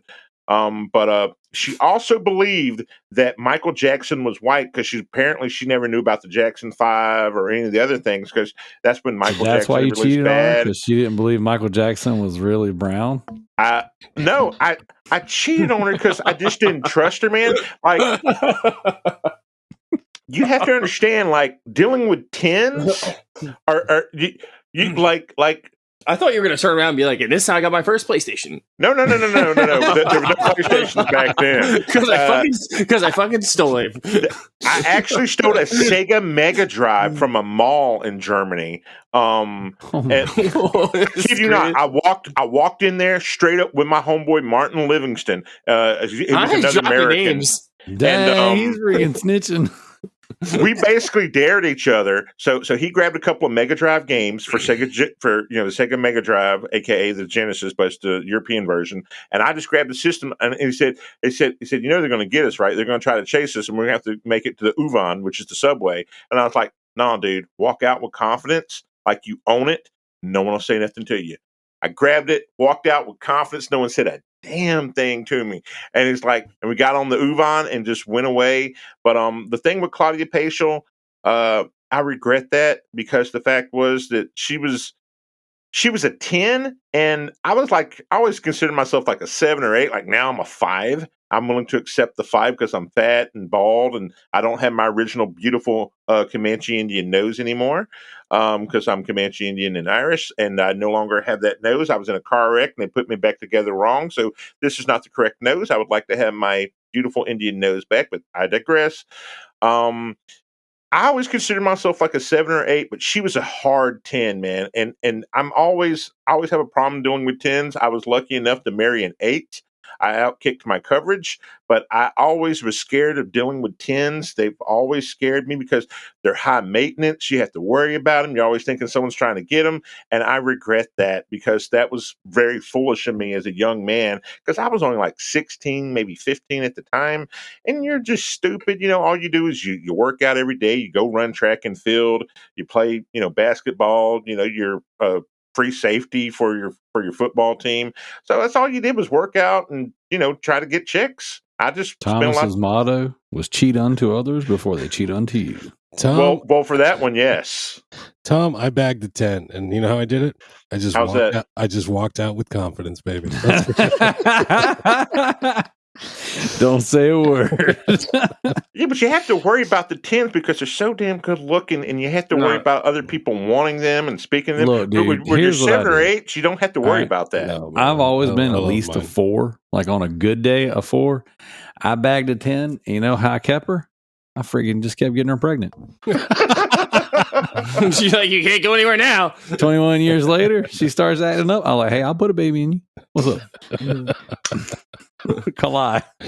You could turn back time. But you're still hiding it behind the towel. I'm not putting a number on my wife because she might listen to this. That poor thing.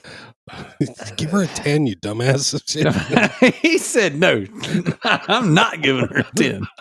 Listen, I'm not playing this game. Not playing it. She's gonna be like, all right, Joe, why you give me a 10? Huh? I'm not playing it. Not playing it. Yeah, it could have been that. We'll go back and stop Hitler, but no, it's just fucking. He said, if I could go back in time, I would have given my wife a 10. Listen, they stopped Hitler in Kung Fury. We don't need to stop Hitler. Where are we? Kalai, if you could go back in time.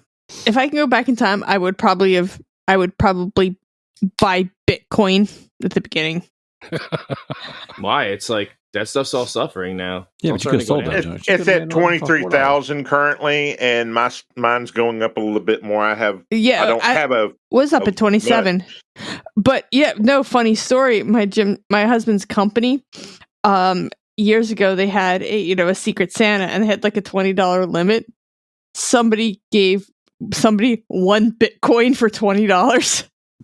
Yeah.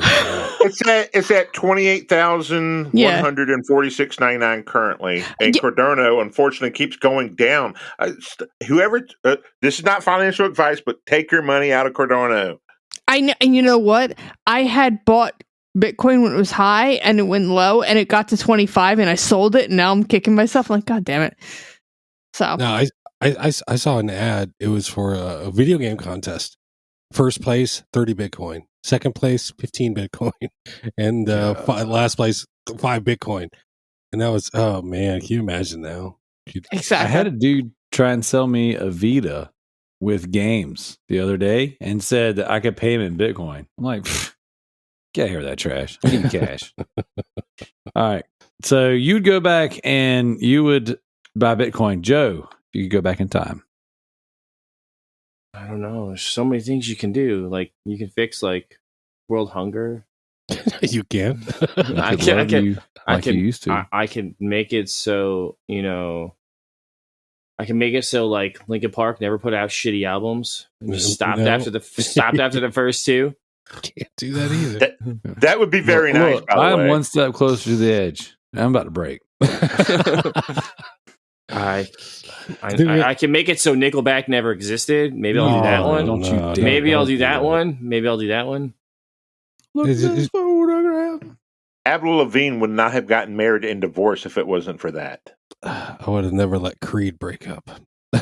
Dude. Oh, Jesus, stop. Because we need more Creed in our life. We do. As much as a meme it is to shit on them, they were rad. Scott Stapp is like I don't know, man. I saw him like 3 times. Look here, he's creepy as shit. What if? That's like the theme song for Scream. Scream 3, yeah. What if Dude, Tremonti's pretty good though.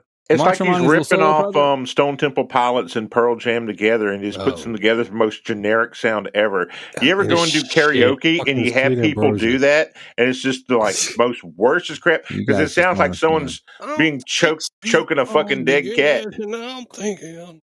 That's right. You just gotta start singing "Take Me Higher." Can you take me higher?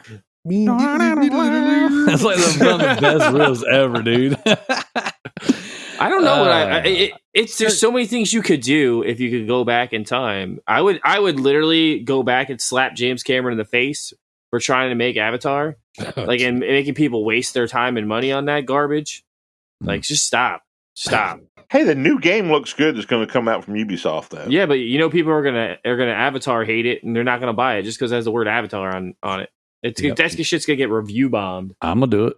I've already created my profile. I'm ready to bomb. You're like Avatar hater 756. That's right. Resident Avatar hater. That's right. 42060. Why don't you just make your hate mail be Resident Hater?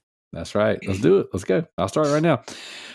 All right. Well, then, since Joe he's not gonna use his go back in time to do anything of any value.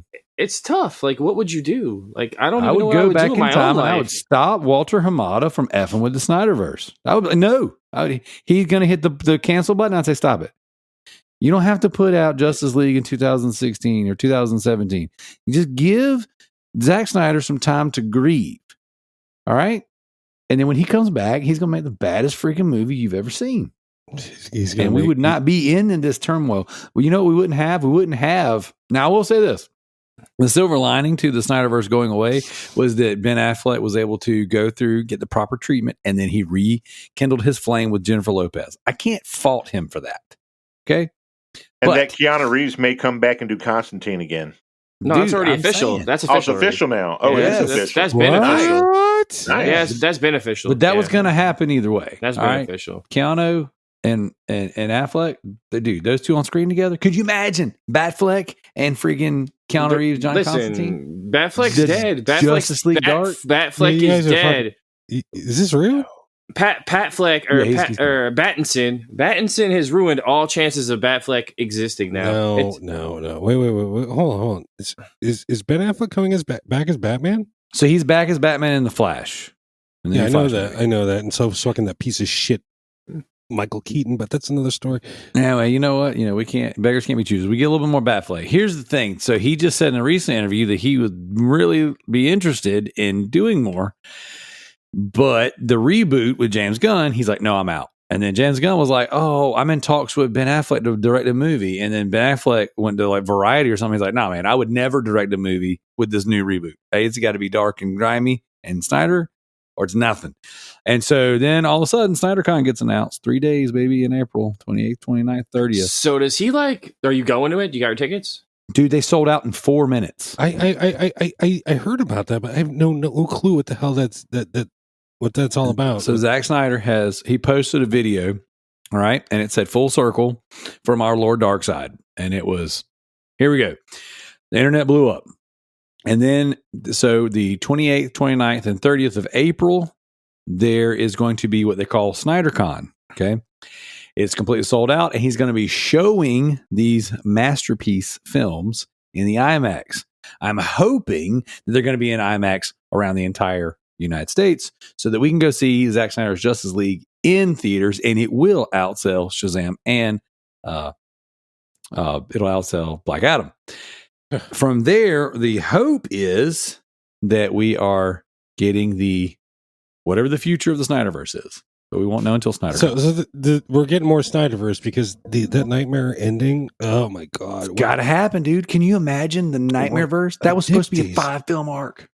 Why do you even put that out? You know, it's like if you're not exactly if you're not going to do anything with it, like why would you put that? Exactly. Why would you do that to us?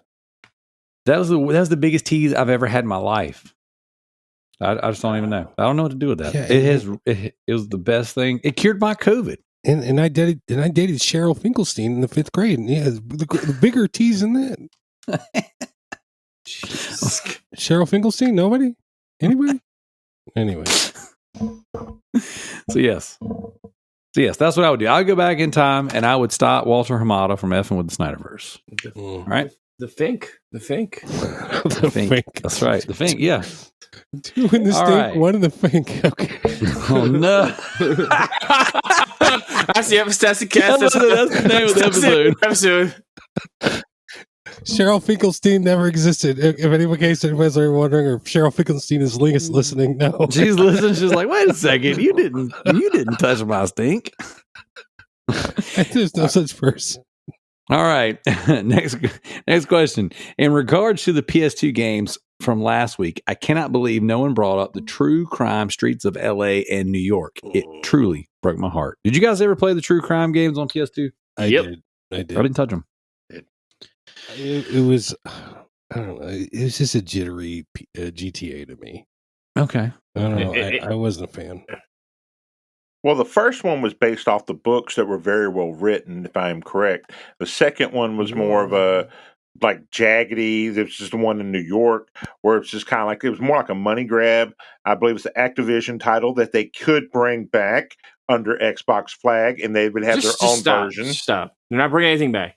Nothing's coming back. He's going to will it into existence.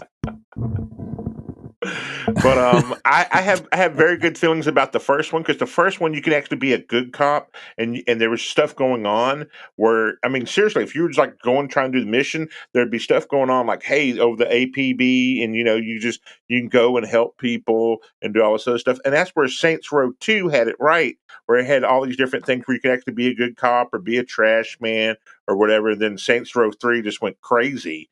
Yeah, but Saints Row 2 was unbelievably awesome. I hate to jump off of the True Crimes people, but the True Crimes 2, just the controls, like you knew all these moves, but the controls were so jaggedy and so just garbage. It was a big turnoff. And I actually have 2. If I wasn't so fat, I would actually go and try to put one on, but I'm too fat to wear it right now. I need to at least lose 30 pounds. But I actually have 2 shirts from the True Crimes. I have the long sleeve shirt, which was for buying the collector's edition of True Crimes 2, and then the regular shirt for True Crimes 1. Because again, I used to work at a gaming store, electronic boutique, a very long time ago, and I pretty much kept all my garbage, especially some of my Fable stuff, until I gave that away, and then I still have my Robotech stuff, but it's out there in my garage.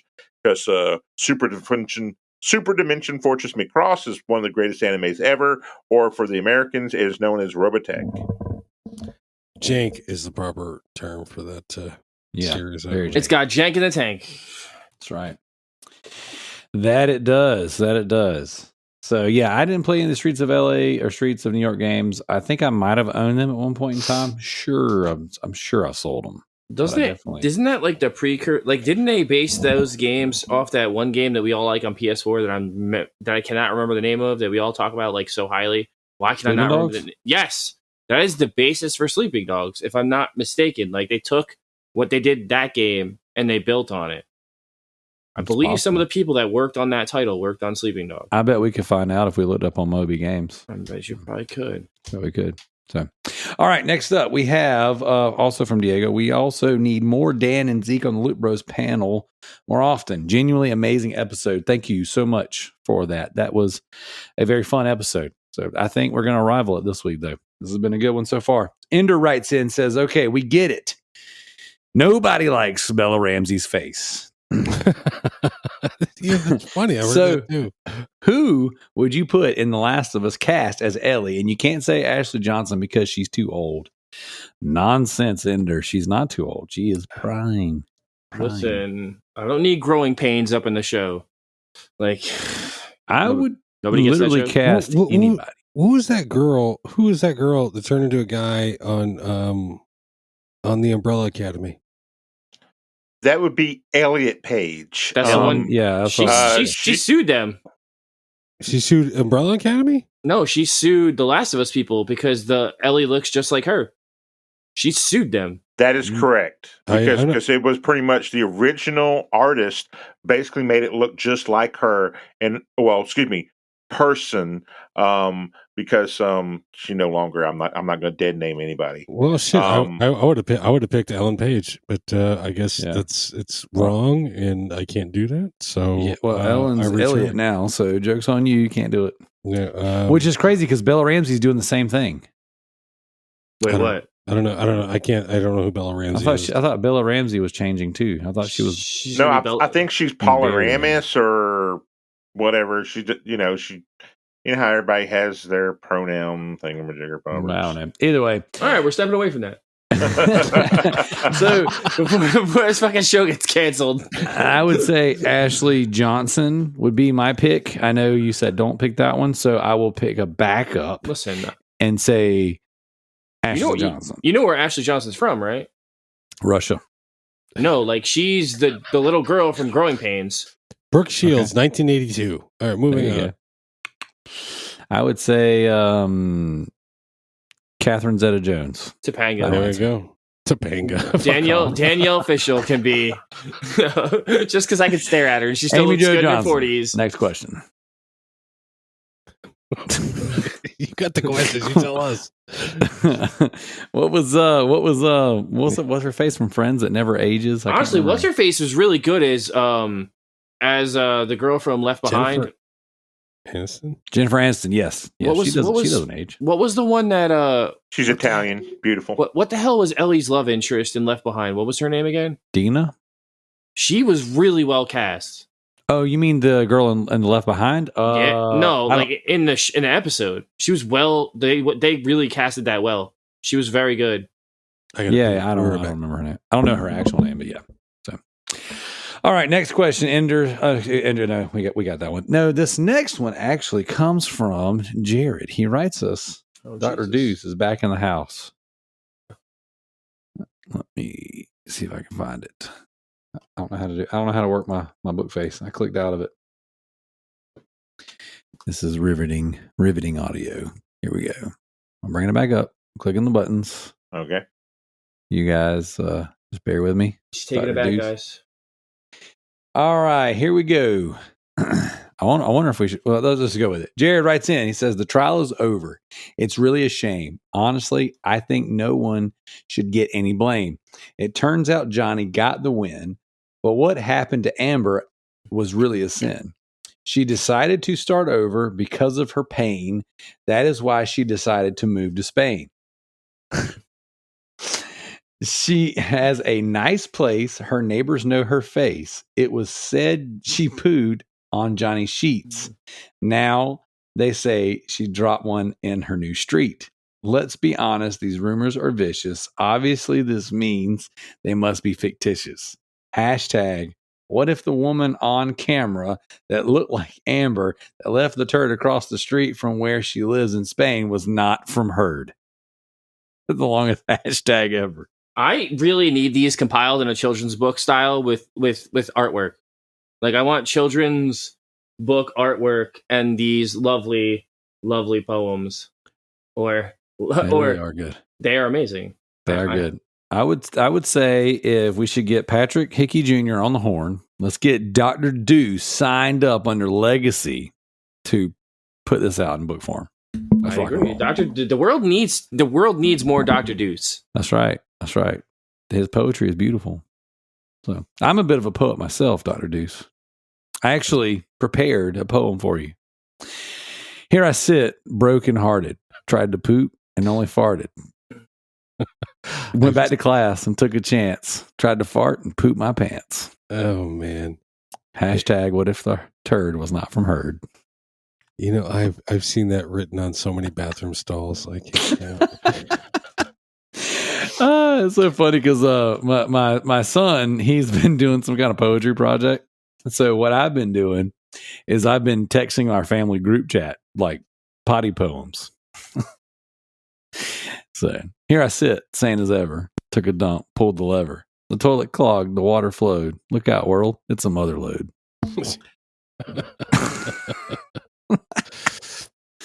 All right, guys, this week's official topic. We got to wrap it up. Will's got to go to bed. No, I don't. I have to go to bed. How much time you got, Will? Are you good? Oh, I'm good. I am good. Yes. Kalai, are you good? I'm getting a little bit tired because I do have All to. right. I have to be a super agent tomorrow for work. Me too. So do I. I just go to work and fake it. But, you know, I'm actually just going to not answer the phone all day tomorrow. When I don't get paid next month, it's going to be like, what happened? Loans fell through. Not my fault.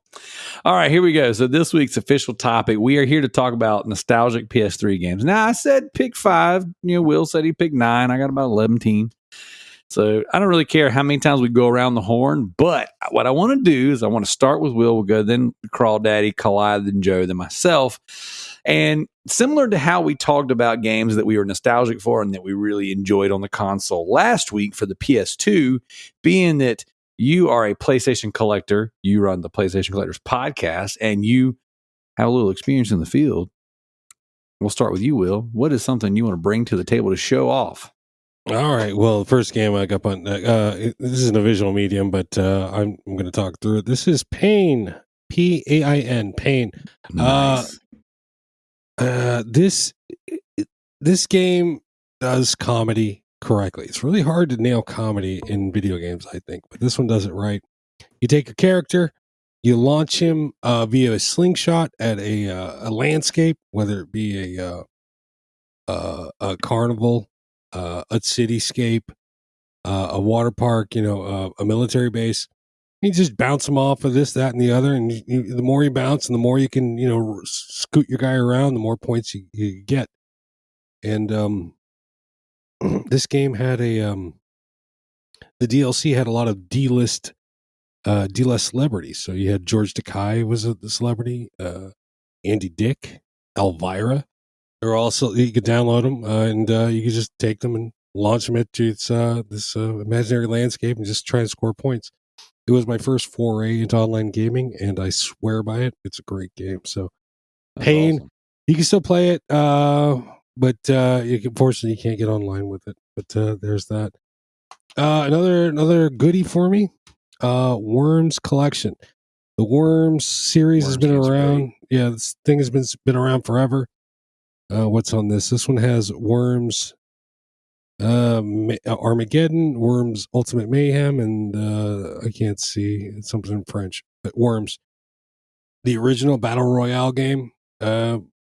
Last Worm standing wins. That's right. That's right. I highly recommend it. Worms. So there's that one. Armageddon was the GOAT, man. I love that game. This was a download only on PS3, and I'm fortunate enough to still have it. I love fighting games, and fighting games. Ask any fighting game person. Marvel vs. Capcom 2. Yes. If you know anything about fighting games, this is it. This is the shit. This is the pinnacle. Highly recommend. It's hard as balls too. Do you like Infinite? Infinite. I just picked up Infinite recently. I liked it a lot, actually. On PS4. People shit on it. Me, I don't know. I love fighting games. I can't say there's a fighting game I've come across that I don't like. I'm a fighting game whore. So there it is. But yeah, I liked Infinite. I want Ultimate on PS4, but I can't pull the price on the trigger yet, not just yet, but one day I'll get extra money in my pocket and I'll pull the trigger on that thing. Tekken Hybrid, Injustice 2, baby. Oh, that one's on the shelf too. That's such a good I don't know. I prefer the Capcom engine to the Mortal Kombat engine. I get that. But and Injustice 2, I do enjoy it, but it's not as high ranked on my list. One that is high ranked on my list, another fighting game, Tekken Hybrid. I just like this for Tekken Tag Team HD. Fuck everything else on it. Tekken Tag Team HD. I love it. Was that multiple games in that one? Yeah, there's Tekken Tag Team HD and there's Tekken Tag Team 2 Prologue, and then there's a movie on this thing. Oh. So Prologue is just to hype up the new game and to make a couple bucks off of Tekken Tag Team 2, which was on the PS2, and also to plug that movie. Heck yeah, man! I'm not gonna keep. I'm gonna cut it off at 5. So this is my last one. The Witch and the 100 Knight. This is a NIS title. It is a JRPG. Great game.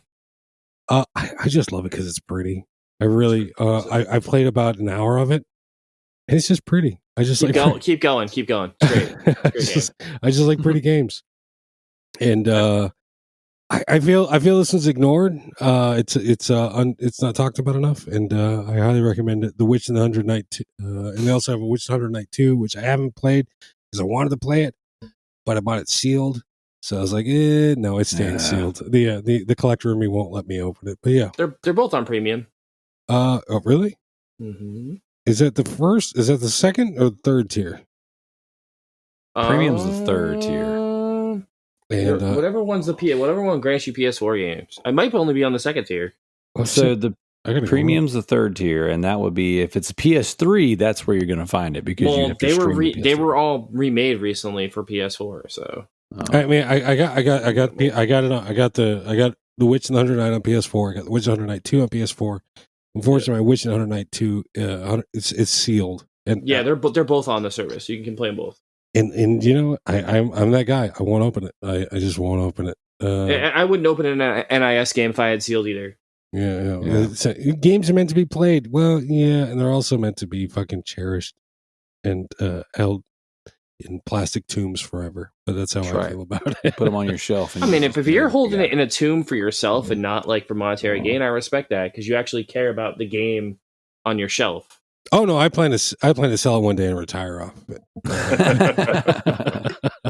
That is a joke. Catch and release. I just love it. But it's The Witch and the 100 Knight 2, part of the Disgaea universe. In case you didn't know, but anyway, it is one of my favorite RPG series of all time. I'm right there with you, man. All right, that's my 5. I'm going to stop it at 5 because you didn't pick one Disgaea game. Surprise. No. Trinity Universe is cool, but no, I didn't bring any. Trinity Universe is cool, and it's very rare. And but no, Witch and the 100 Knight is as close as I get. All right, Thomas. I'm going to say for the PS3, games that are most memorable. There's so many good games for the PS3. It has a lot of good games. Remakes. They did a ton of good PlayStation 2 remakes. They put like Tomb Raider Legends, Tomb Raider Anniversary, Tomb Raider, was it Underworld, all together on one game for the PS3. They did Ico and Shadow of Colossus for the PS3, which are unbelievably awesome. They also did, I think it was for the Xbox first, and then it did come out on the Xbox. It came out on the Xbox first, then the PlayStation 3, which would be Eternal Sonata, which is a very good Japanese RPG. Great soundtrack. Enchanted Arms, which had a bunch of androgynous characters with you, and you had like a weird arm that was like, what was it, like Stolt Souls? I couldn't remember. It was like cool. A launch game on 360, and then it came to PS3 later. Yeah, I remember that game. Yeah, it was an awesome RPG. Two good Japanese RPGs. Final Fantasy X, X2. Again, I like my remakes. And then, of course, you're going to talk about Infamous. Oh yeah, Infamous is such a freaking winner, man. I mean, everybody's got to love Infamous for the PlayStation, and I would love for them to do something else, even though they're working on Ghost of Tsushima 2. Thank you so much, Sucker Punch. We love you to death, but please have somebody, was it Blue, whatever it is, the Blue Point. Blue Point that works for Sony. Please go ahead and have them release the Infamous, and then Infamous in Louisiana, which I guess is Infamous 2, and then the vampire one that they have. Super Festival good. of Blood. We would also like to see, I would also like to see them do something with Sly Cooper, bring Cooper back in the mix, or at least do an animated series with Sly Cooper. There's so many things you can do with him. He's a good mascot. And then another good PlayStation 3 game that doesn't get no love, that I'm surprised that they didn't do anything with, because DC, knowing that you're such a big DC guy, I'm pretty sure you played the Multiverse, which has Shaggy, all the DC characters. Yep. Why hasn't Sony brought back their Royal Rumble game, which has all their mascot games and all their mascots in it, and the only person missing from it, the only person in the original promo, and I don't know if it was in the Japanese version, but not the American version, was Lightning from Final Fantasy 13. That's the only person missing from it that was supposed to originally be in the game. But otherwise, it's an amazing game. It's great stages. There's so many good characters. The DLC characters were amazing because it also had the girl from Gravity Rush in it. It also had Zeus? I think Zeus was in it as well. Yep. Zeus. And then Isaac from Dead Space was that's in it. right, Isaac from Dead Drake. Space. Awesome game. And if any game, Blue Point should probably pick that up as well. And then one of my favorite games of all time, and a lot of people are not going to give Capcom love for this, but Sura's Wrath. I actually have the art book that I came with the love collector's that edition. game. Sura's Wrath is so beautiful, and it's such a simple story, but an amazing story. And I think everyone who has a daughter can sympathize with the story, because the story is very simplistic in many ways, but his rage was so much, and he wanted to live, and he kept coming back because the love of his daughter and the love of wanting to try to save his daughter from, spoiler alert to anybody who hadn't played Asura's Wrath, but the overall theming arc, it's been out long enough, so I think I can ruin the story, is him trying to save his daughter. And it's done such an anime style. It's from the same people who do Naruto. And I'm surprised they didn't make a different game using that kind of style as well. Super awesome. I'm not going to hold y'all up and mention a few more games. I'll go ahead and get off my pedestal and let someone else take a shot. But those are some of the games to me that really hit hard.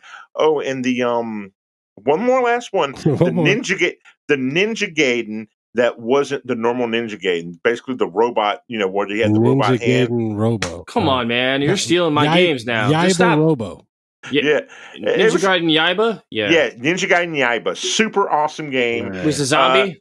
With the zombies. Oh, and no, he was a zombie. Yeah, he was a zombie, but I would also like to see if they could do it since the Yakuza people. Yaiba's on PlayStation. Dead Soul, Yakuza Plus. Dead Souls, or whatever. Yakuza Dead Souls redone with today's controls. I wish that one had horrible controls. I just recently sold that to somebody for a good price. I gave him a good deal at $30 for it. Holy shit! You should have called me. Fuck. The thing was, man, I don't want to cheat anybody, and he really wanted to play the game. So to me, if you really wanted to play it, then that's cool. And the thing was, I had beaten it like 4 or 5 times. I really enjoyed the game. And I loved it. The game.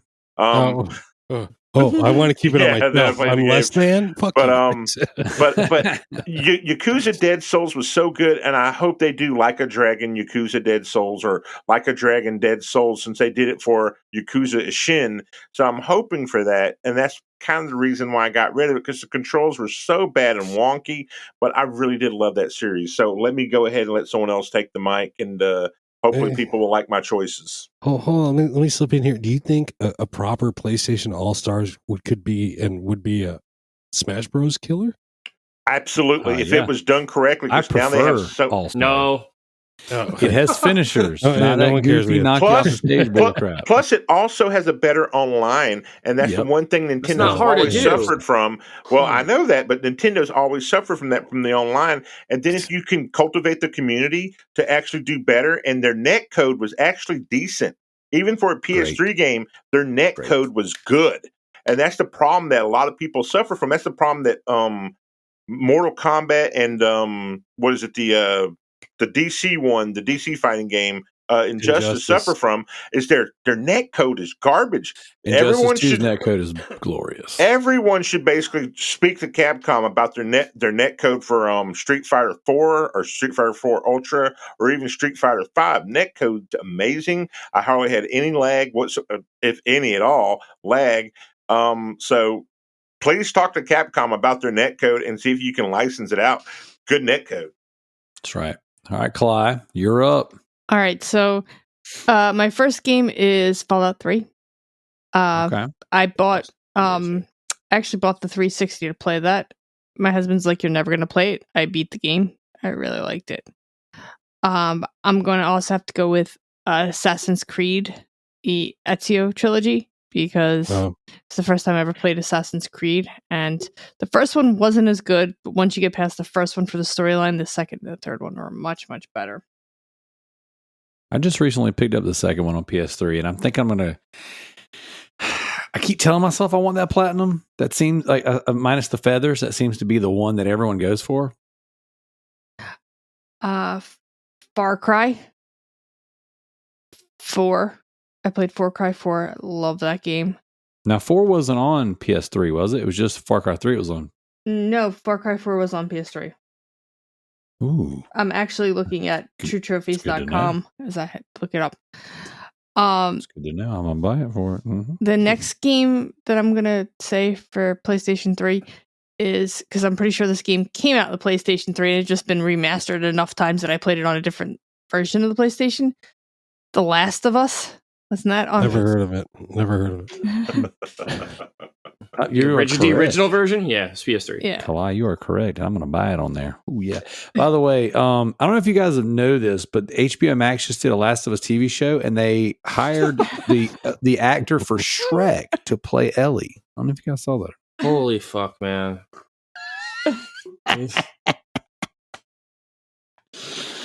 Get out of my swamp, donkey. You're wrong for that. And She's a very handsome person. Young man, you're right. Jesus. Jesus God. And the last one, which I think it was on Welcome to the last episode of Loop Bros Ever.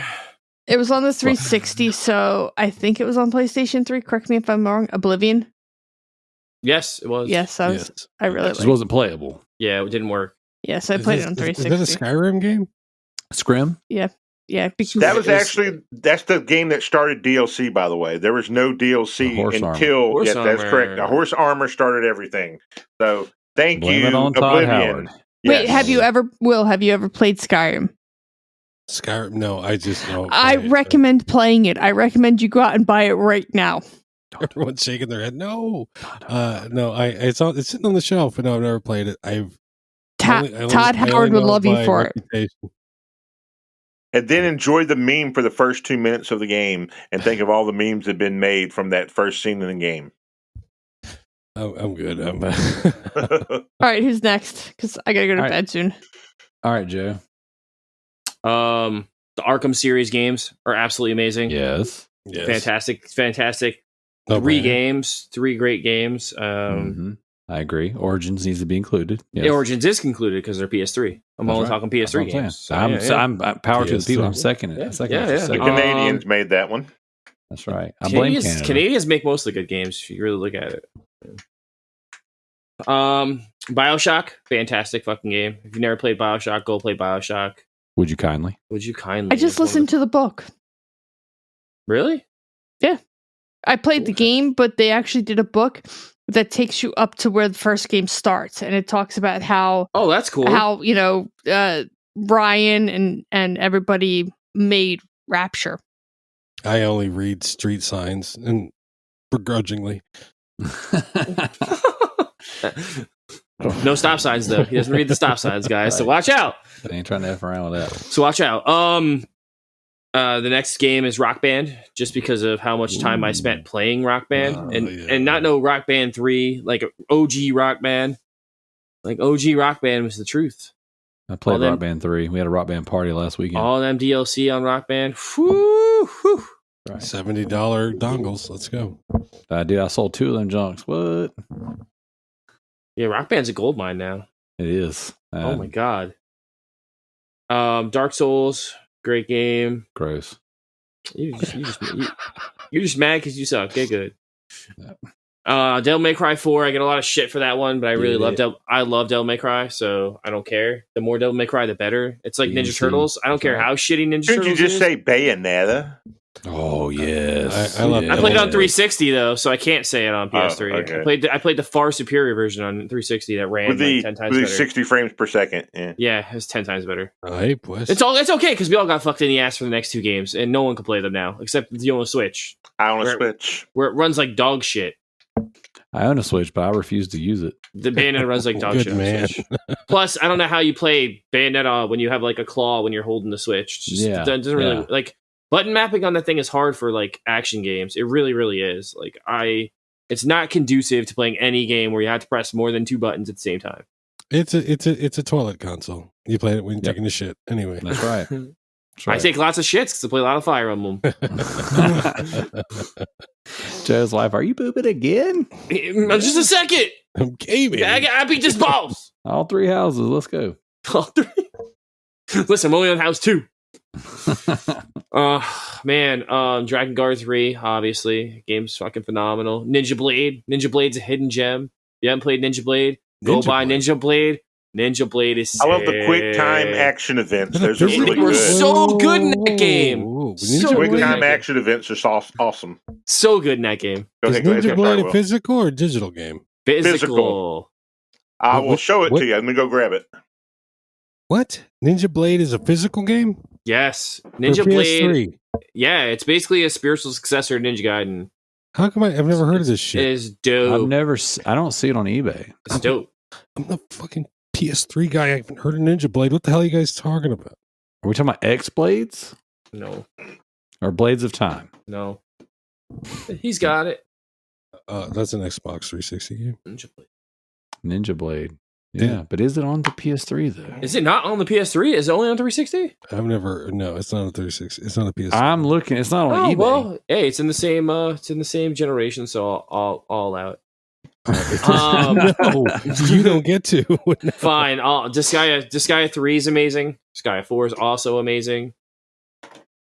You're gonna go grab them now because you gonna flex. You will never see Ninja Blade on PS3, regardless of what some PS3 fanboys might say. Neptunia series is fantastic. If you haven't played Neptunia, oh, Deception, hell yeah, awesome, yeah. Deception's on PlayStation Plus. It is blue label. Oh, nice, very nice. It separates my PS3 from my PS4. I put that one right in the middle. It makes pretty. Did you already say Lollipop Chainsaw? No, I was about to say Lollipop Chainsaw. I was going to say that. I was going to go with any of the suit. Isn't that getting a remake? It is this year. Yes, it is. Any of the without the good punk music though. No, any of the pseudo games deserve to be mentioned. But the new version, they couldn't get all the licensing, thus pushing up the price of the OG version. So what sucks is I pulled the trigger and sold mine before I knew that they were not able to re-up the licenses. So therefore, I sold mine prematurely because it's going to be more expensive. Sell it. Yeah, I made $70 and I probably could make $100. Killer is Dead. Absolutely fantastic game. Killer is Dead is so good. I have the collector's edition of that. Awesome. So do I. I have one sealed. And then what? Yes. PS3? 360. I own it on PS3, but I had the collector's edition sealed on 360. And then probably my favorite underrated hidden gem of that generation, which was on PS3 and Xbox, Catherine. Catherine is an absolutely fucking phenomenal game. How did you do in the puzzle game in the bar? The one where you're climbing up? Failed that one. Oh, that game was tough. Hubert? Yeah. Rapunzel, you mean? Yeah, the Rapunzel one. That game was tough. I beat that game and I 100%ed it on 360, but never did it on PlayStation again because I was like, I've never played that game because what was it called? Octus Mundi or whatever was so hard to do because that was the one where like you couldn't like watch a video to do it because they were randomly generated, so you were fucked. You had to just get really good at the game, and I could beat like the first 2, but I couldn't beat the third one to save my life. And I just kept trying and trying and trying. And I was like, now, when I left, did you mention Metal Gear Rising, where you play as Raiden? Ryzen Resist. Yeah. Yeah, Robot riding. Yeah. Dude, that was an awesome game. They should redo that. If Konami's doing Metal Gear Solid 3, allegedly, Also, I believe they should do that one. That's also on Plus, unless it got removed. Didn't it? Metal Gear Rising was? It was on Plus. It was on Plus when Plus was now. Yeah. I don't know if it got added back because they added some of the games back, but they didn't add all of them back. That one might still be there because it's not considered like Metal Gear game per se. Like it's one of the ones where like the license is like so like different than the rest of them. I mean, if you want to talk games where you can just look at beautiful eggs and steak, Metal Gear Solid 4, you know. If you like eggs and steak stimulators, and you like long fucking cutscenes that go nowhere, you know, you can play Metal Gear Solid 4. You know, masterpieceful cutscenes. Good stuff, man. It's good stuff. There was a meme how to play a Metal Gear Solid game. The first frame it shows a guy holding the controller, and the second frame he's fucking just eating popcorn. That's right. Pretty true though. Yeah. I mean, it's accurate for sure. Any more, Joe? No, I think that's good. I mean, like, I mostly played 360. I did play a little bit of PS3. I went back mostly, and I would say the only other game I think I missed was 3D Dot Hero. 3D Dot Hero is pretty dope. Yeah, it's a pretty dope game. If you like Zelda, and you don't have a Nintendo, and you only have a PlayStation, play 3D Dot Hero. So you say you're mainly a 360 guy. Yeah. Did you have sex with a lot of people's moms online? No, I didn't. I just have a giant bin of 360 games in my closet. I'm just busting balls. No, I did use Axe deodorant though.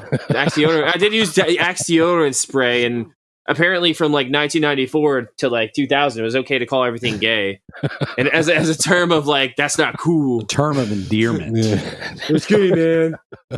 Jesus. That was basically like saying homie, hombre, friend. This is the cancel show for sure. This is definitely good. All right, so check it out. I compiled a very specific list of the best of PlayStation 3's offerings. Okay, guys? So what I decided to do was not only was I only going to pick the top tier premier quality games, but I personally have platinumed each of these games, starting with Megamind, Masterpiece. What? All right? Green Lantern, Rise of the Manhunters. Oh, okay? Jesus God. Hannah Montana. Captain America and the First Avenger. Smurfs 2. Thor. Right. There you go. That's such a piece of trash. Monster High, New Ghoul in School. Okay. Shout out to Jared. That was my 69th platinum. All right. X-Men Destiny. No. Sound Shapes with the auto pop. I platinum Sound Shapes in 2 minutes and 28 seconds. The sound took you that long to figure out how to auto pop something. Toy Story Mania. Did they? I actually like that game. I like Toy Story or something. I like Toy Story Mania, so I think it's a fun little shooter. I thought it'd be funny and just kind of run out. Back then, that was spam. You know what I'm saying? Like, those were the easy platinum games, 8 to 10 hours. You know, basically straightforward. You play them and you get all the trophies. So.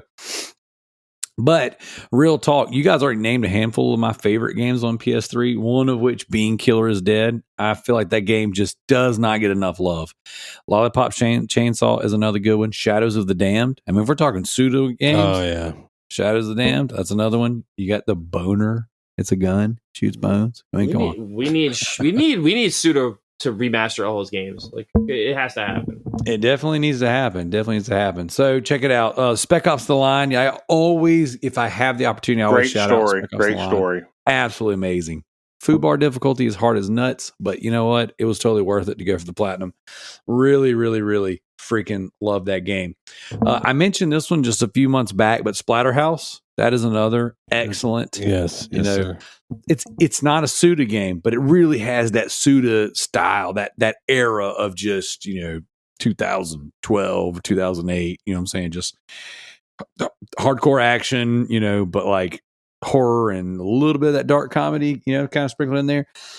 Every chance I get, I mentioned Dead to Rights Retribution. I love the Dead to Rights franchise. I would love a remaster of this game, but the controls are a little on the jank side in this one. But the fact that you get a trophy for sending your dog Shadow to bite someone's nuts, I mean, that's just, The only other trophy out there that rivals that one would be Duke Nukem Forever. When you pick up a turd and you throw it, you get a trophy for that one. So I will argue the look up the skirt on Lollipop Chainsaw Show. That's another one because you call her pervert or something like that. So that was pretty funny. We talked about this one probably a year ago now. Wet, that Quentin Tarantino style, just third person action. So much. Very unappreciated. Got that. You guys mentioned Bayonetta earlier. Bayonetta is one of my all-time favorites. I would have to piggyback off that one and say Vanquish. Did you hit John Woo's Stranglehold? Yes, that game's amazing. I was getting ready to mention it. So Stranglehold doesn't have trophies though, so you got to play it on Xbox 360 to get those Chivos. So that's a good one. That's a good one. Now, also Condemned and Condemned 2. Those were amazing games. Freaking awesome games. One was really scary though. 2 wasn't as scary. Right. One was good. One was that psychological horror. It was like really on there. Speaking of, I don't know what the best Silent Hill game is on PS3. Maybe Homecoming. I think Homecoming would probably be the one I would mention. You about to say something, Will? I never played it. Really? They look pretty on the shelf though. I would say the remake that had 2 and 3 for the for the Xbox and dog for shit. You didn't like the remakes? No, they were dog shit. They were broken at first, but once they were patched, they were fine. The lighting engine does make everything look a little less grimy, but foggy. You can't see through the fog, and you can't walk around. If you talk about a horror game needs to be remake The Suffering. The Suffering was awesome. Good or the Saw games. The Saw games. I never played those. They're so dope. Saw 2 is worth a pretty penny. Never found. That's what. Yeah. That is what I keep seeing. I want to mention. You mentioned Devil May Cry 4 earlier. I would like to say DMC. Devil May Cry. That was really good. Excellent game. That was a game that I didn't love at first, but when I went back and revisited it, it was good. The combat in that game is second to none. So good. So good. Second to none. The Darkness and the Darkness 2. Masterpieces. One was so much better. One was so much better. One was so much better. I agree. I agree. All I can think about is that heavy metal band out of England. I believe in a thing called love. I'm not going for that next note, but you know where I would say when it comes to masterclass of PlayStation 3 first-person shooters, Call of Duty Ghost. Can I get an amen?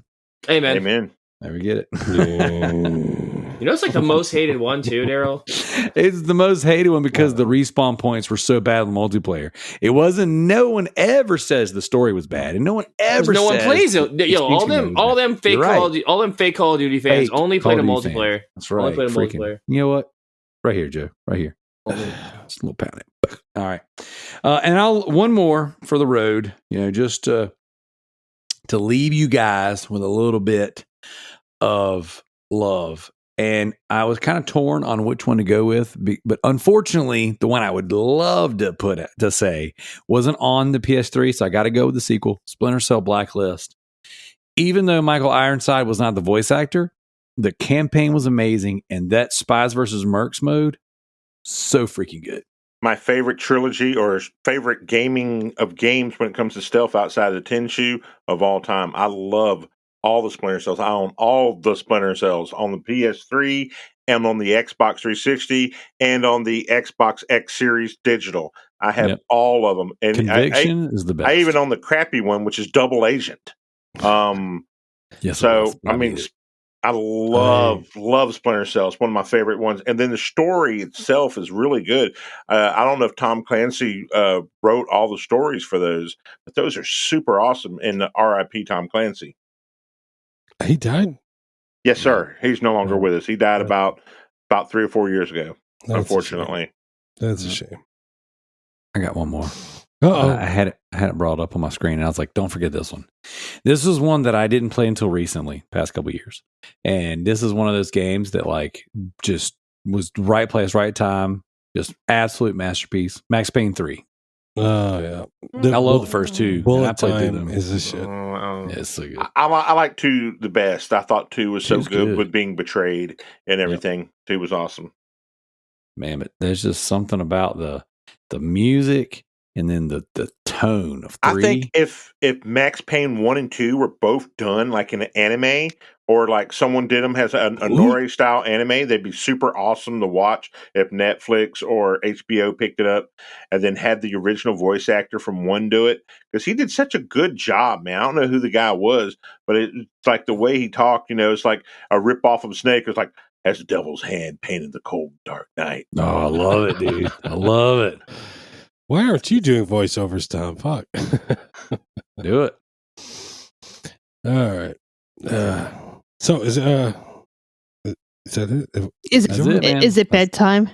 That's it. No, it's not bedtime. I thought everyone froze on the screen, but oh well, no, we're not frozen on my end. That's it. We're gonna land the plane unless you got something else you want to bring up, Will. No. I mean, I got a pile of games that would just upset you and hurt you in your heart and your soul. Say it. Let's do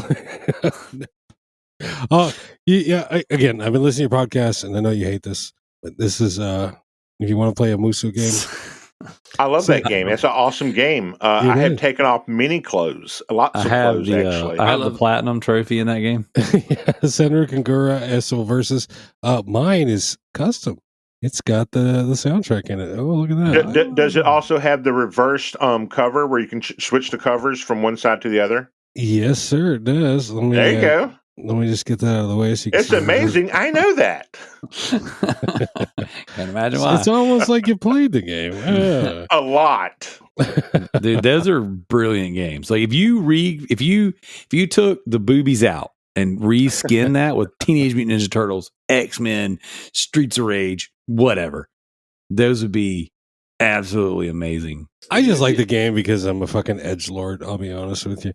I mean, if you like those games, go play. Honestly, why don't we? No one said Onishambara. Hold on. It's kind of Onishambara is amazing. Those are good. There's some skill to play those games. If you want to actually like 100% them and master them. Yeah, I got that one. Z2 Chaos. I have Z2 Chaos. No, that's the import. That's the import. This is the Japanese one. I got the box.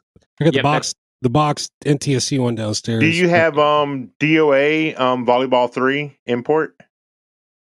Do you have the first one too? I do not. I do. That's Chaos 2, right? That's Chaos 2, right? That was Chaos 2. I don't have any of the Xbox ones or the PS2 ones. I have the modified version of the original Xbox one of DOA Volleyball, but all the girls are naked.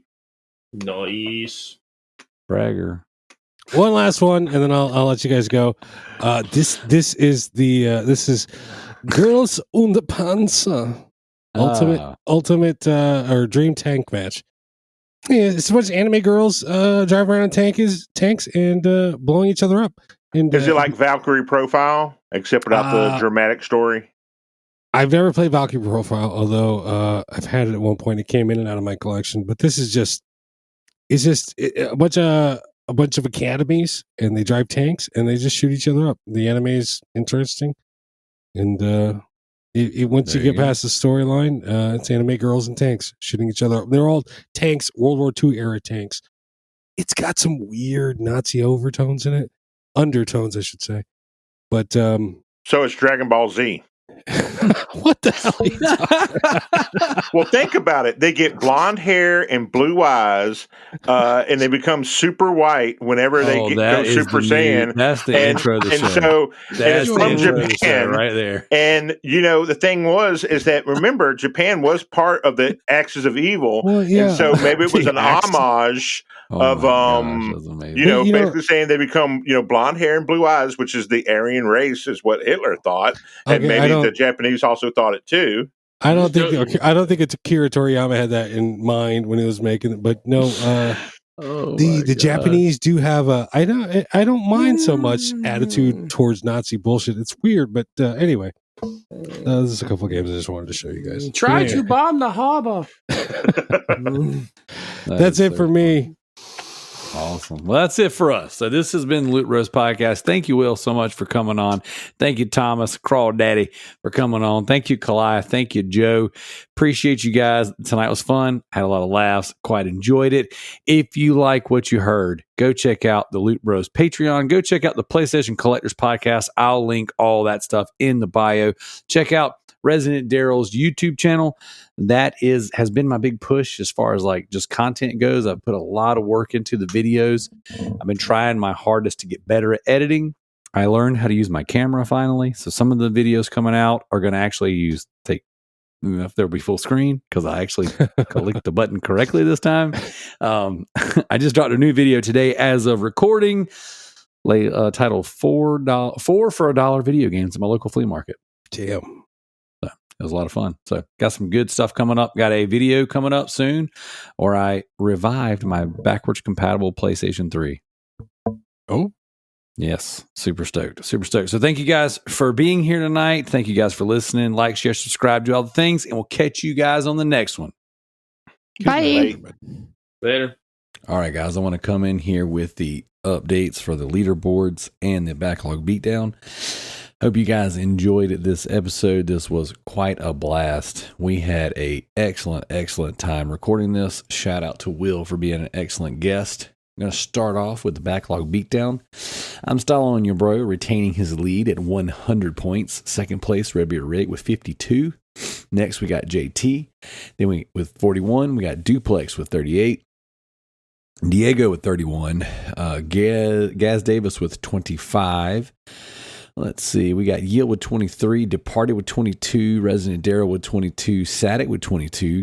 We got Alex with 20. CJ with 20. Trying Casually Games. I almost called him Crying Casually. With 19. Jared with 18. Kalai with 17. MZ with 13. We got Dino Killer with 12. One Plat Zach with 8.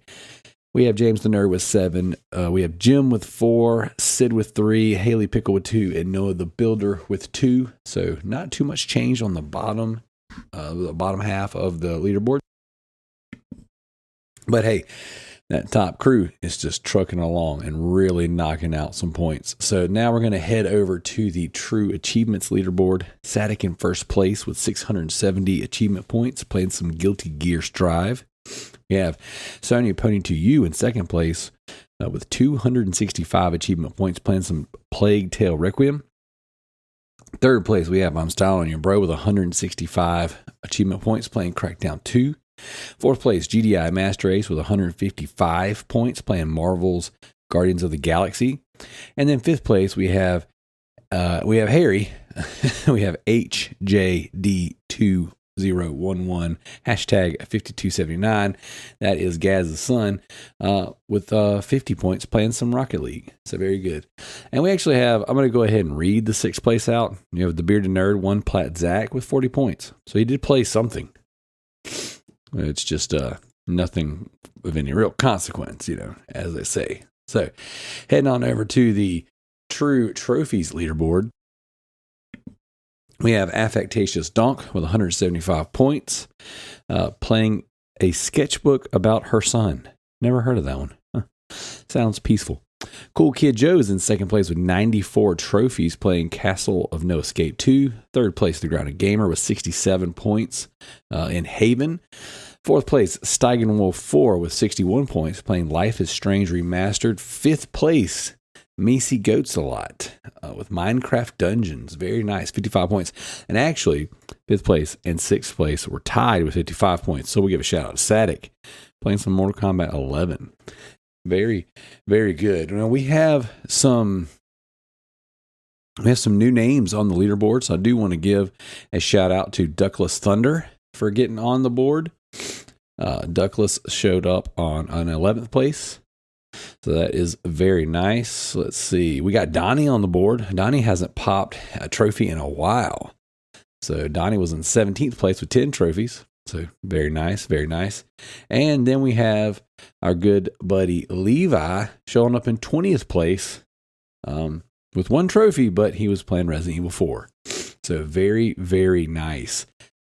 So it is nice to see that many people. We have 35 people entered in on our leaderboard, and 20 of them actually popped trophies in the past 7 days. So pretty good, pretty good. Really, really dig it. Now, we're definitely going to see an increase of trophies and an increase of trophy rarity coming up in the next few weeks, because that's the time of you guys listening to this. The GTTSC contest will be back, and myself, Redbeard Rick, and Gaz Davis we'll be all on a team together. MZ, shout out to MZ, our good friend. We were on a team together a couple years ago. I think him and a couple other people in the community are in a team together. So it's going to be really, really awesome. All the good stuff that we're going to have coming out of this little contest. This is one of my favorite, if not, it is my favorite trophy hunting contest that I've ever signed up for. You know, it's a fun event, and I'm really, really stoked about it. So I'm really excited to. I've got a handful of games that I just haven't played. I've been kind of sitting on them, hoping this thing was going to come around. So I'm really stoked to check out, you know, the GTTSC and, you know, go freaking pop some trophies and get some score. So I think we're going to go all the way this year. Pretty stoked about it. So, all right, guys, hopefully by the time this all posts, we will have the update from Gaz with the Rarity event. If not, we'll post that audio as its own separate thing, and we will rock and roll from there. So thank you guys so much for all of your support. Please go check out Resident Darrell on YouTube. I want to give you guys a little bit of an update since I'm kind of rounding out the show. If you made it this far, so the Resident Darrell YouTube channel has hit 179 subscribers. So thank you guys so much. I know that's not a ton, but for me to have started this thing a few months back and to be getting some traction, I'm pretty excited about it. I'm pretty proud of it. So my latest video I dropped 2 days ago as of recording this, hit 1,100 views already. So every now and again, I'll break into 1,000 views on a video. I've got one that's got 2,000, and I've got a couple that hit 1,000. So those are, for me, in doing this, not thinking that this was going to be a very successful endeavor, I am pretty proud of that. So I really want to just thank you guys for watching the videos and checking them out. I appreciate all of your support, all of you guys that come in there and comment on the videos. Please give me feedback. Let me know what you do and don't like, what could be done better. You know, I would love to lean into our community and shape these videos based on your interest and what you think is good or bad about them. So definitely thank you guys so much for all the support, and we will be back with another great episode of Loot Bros Podcast next week.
Stop!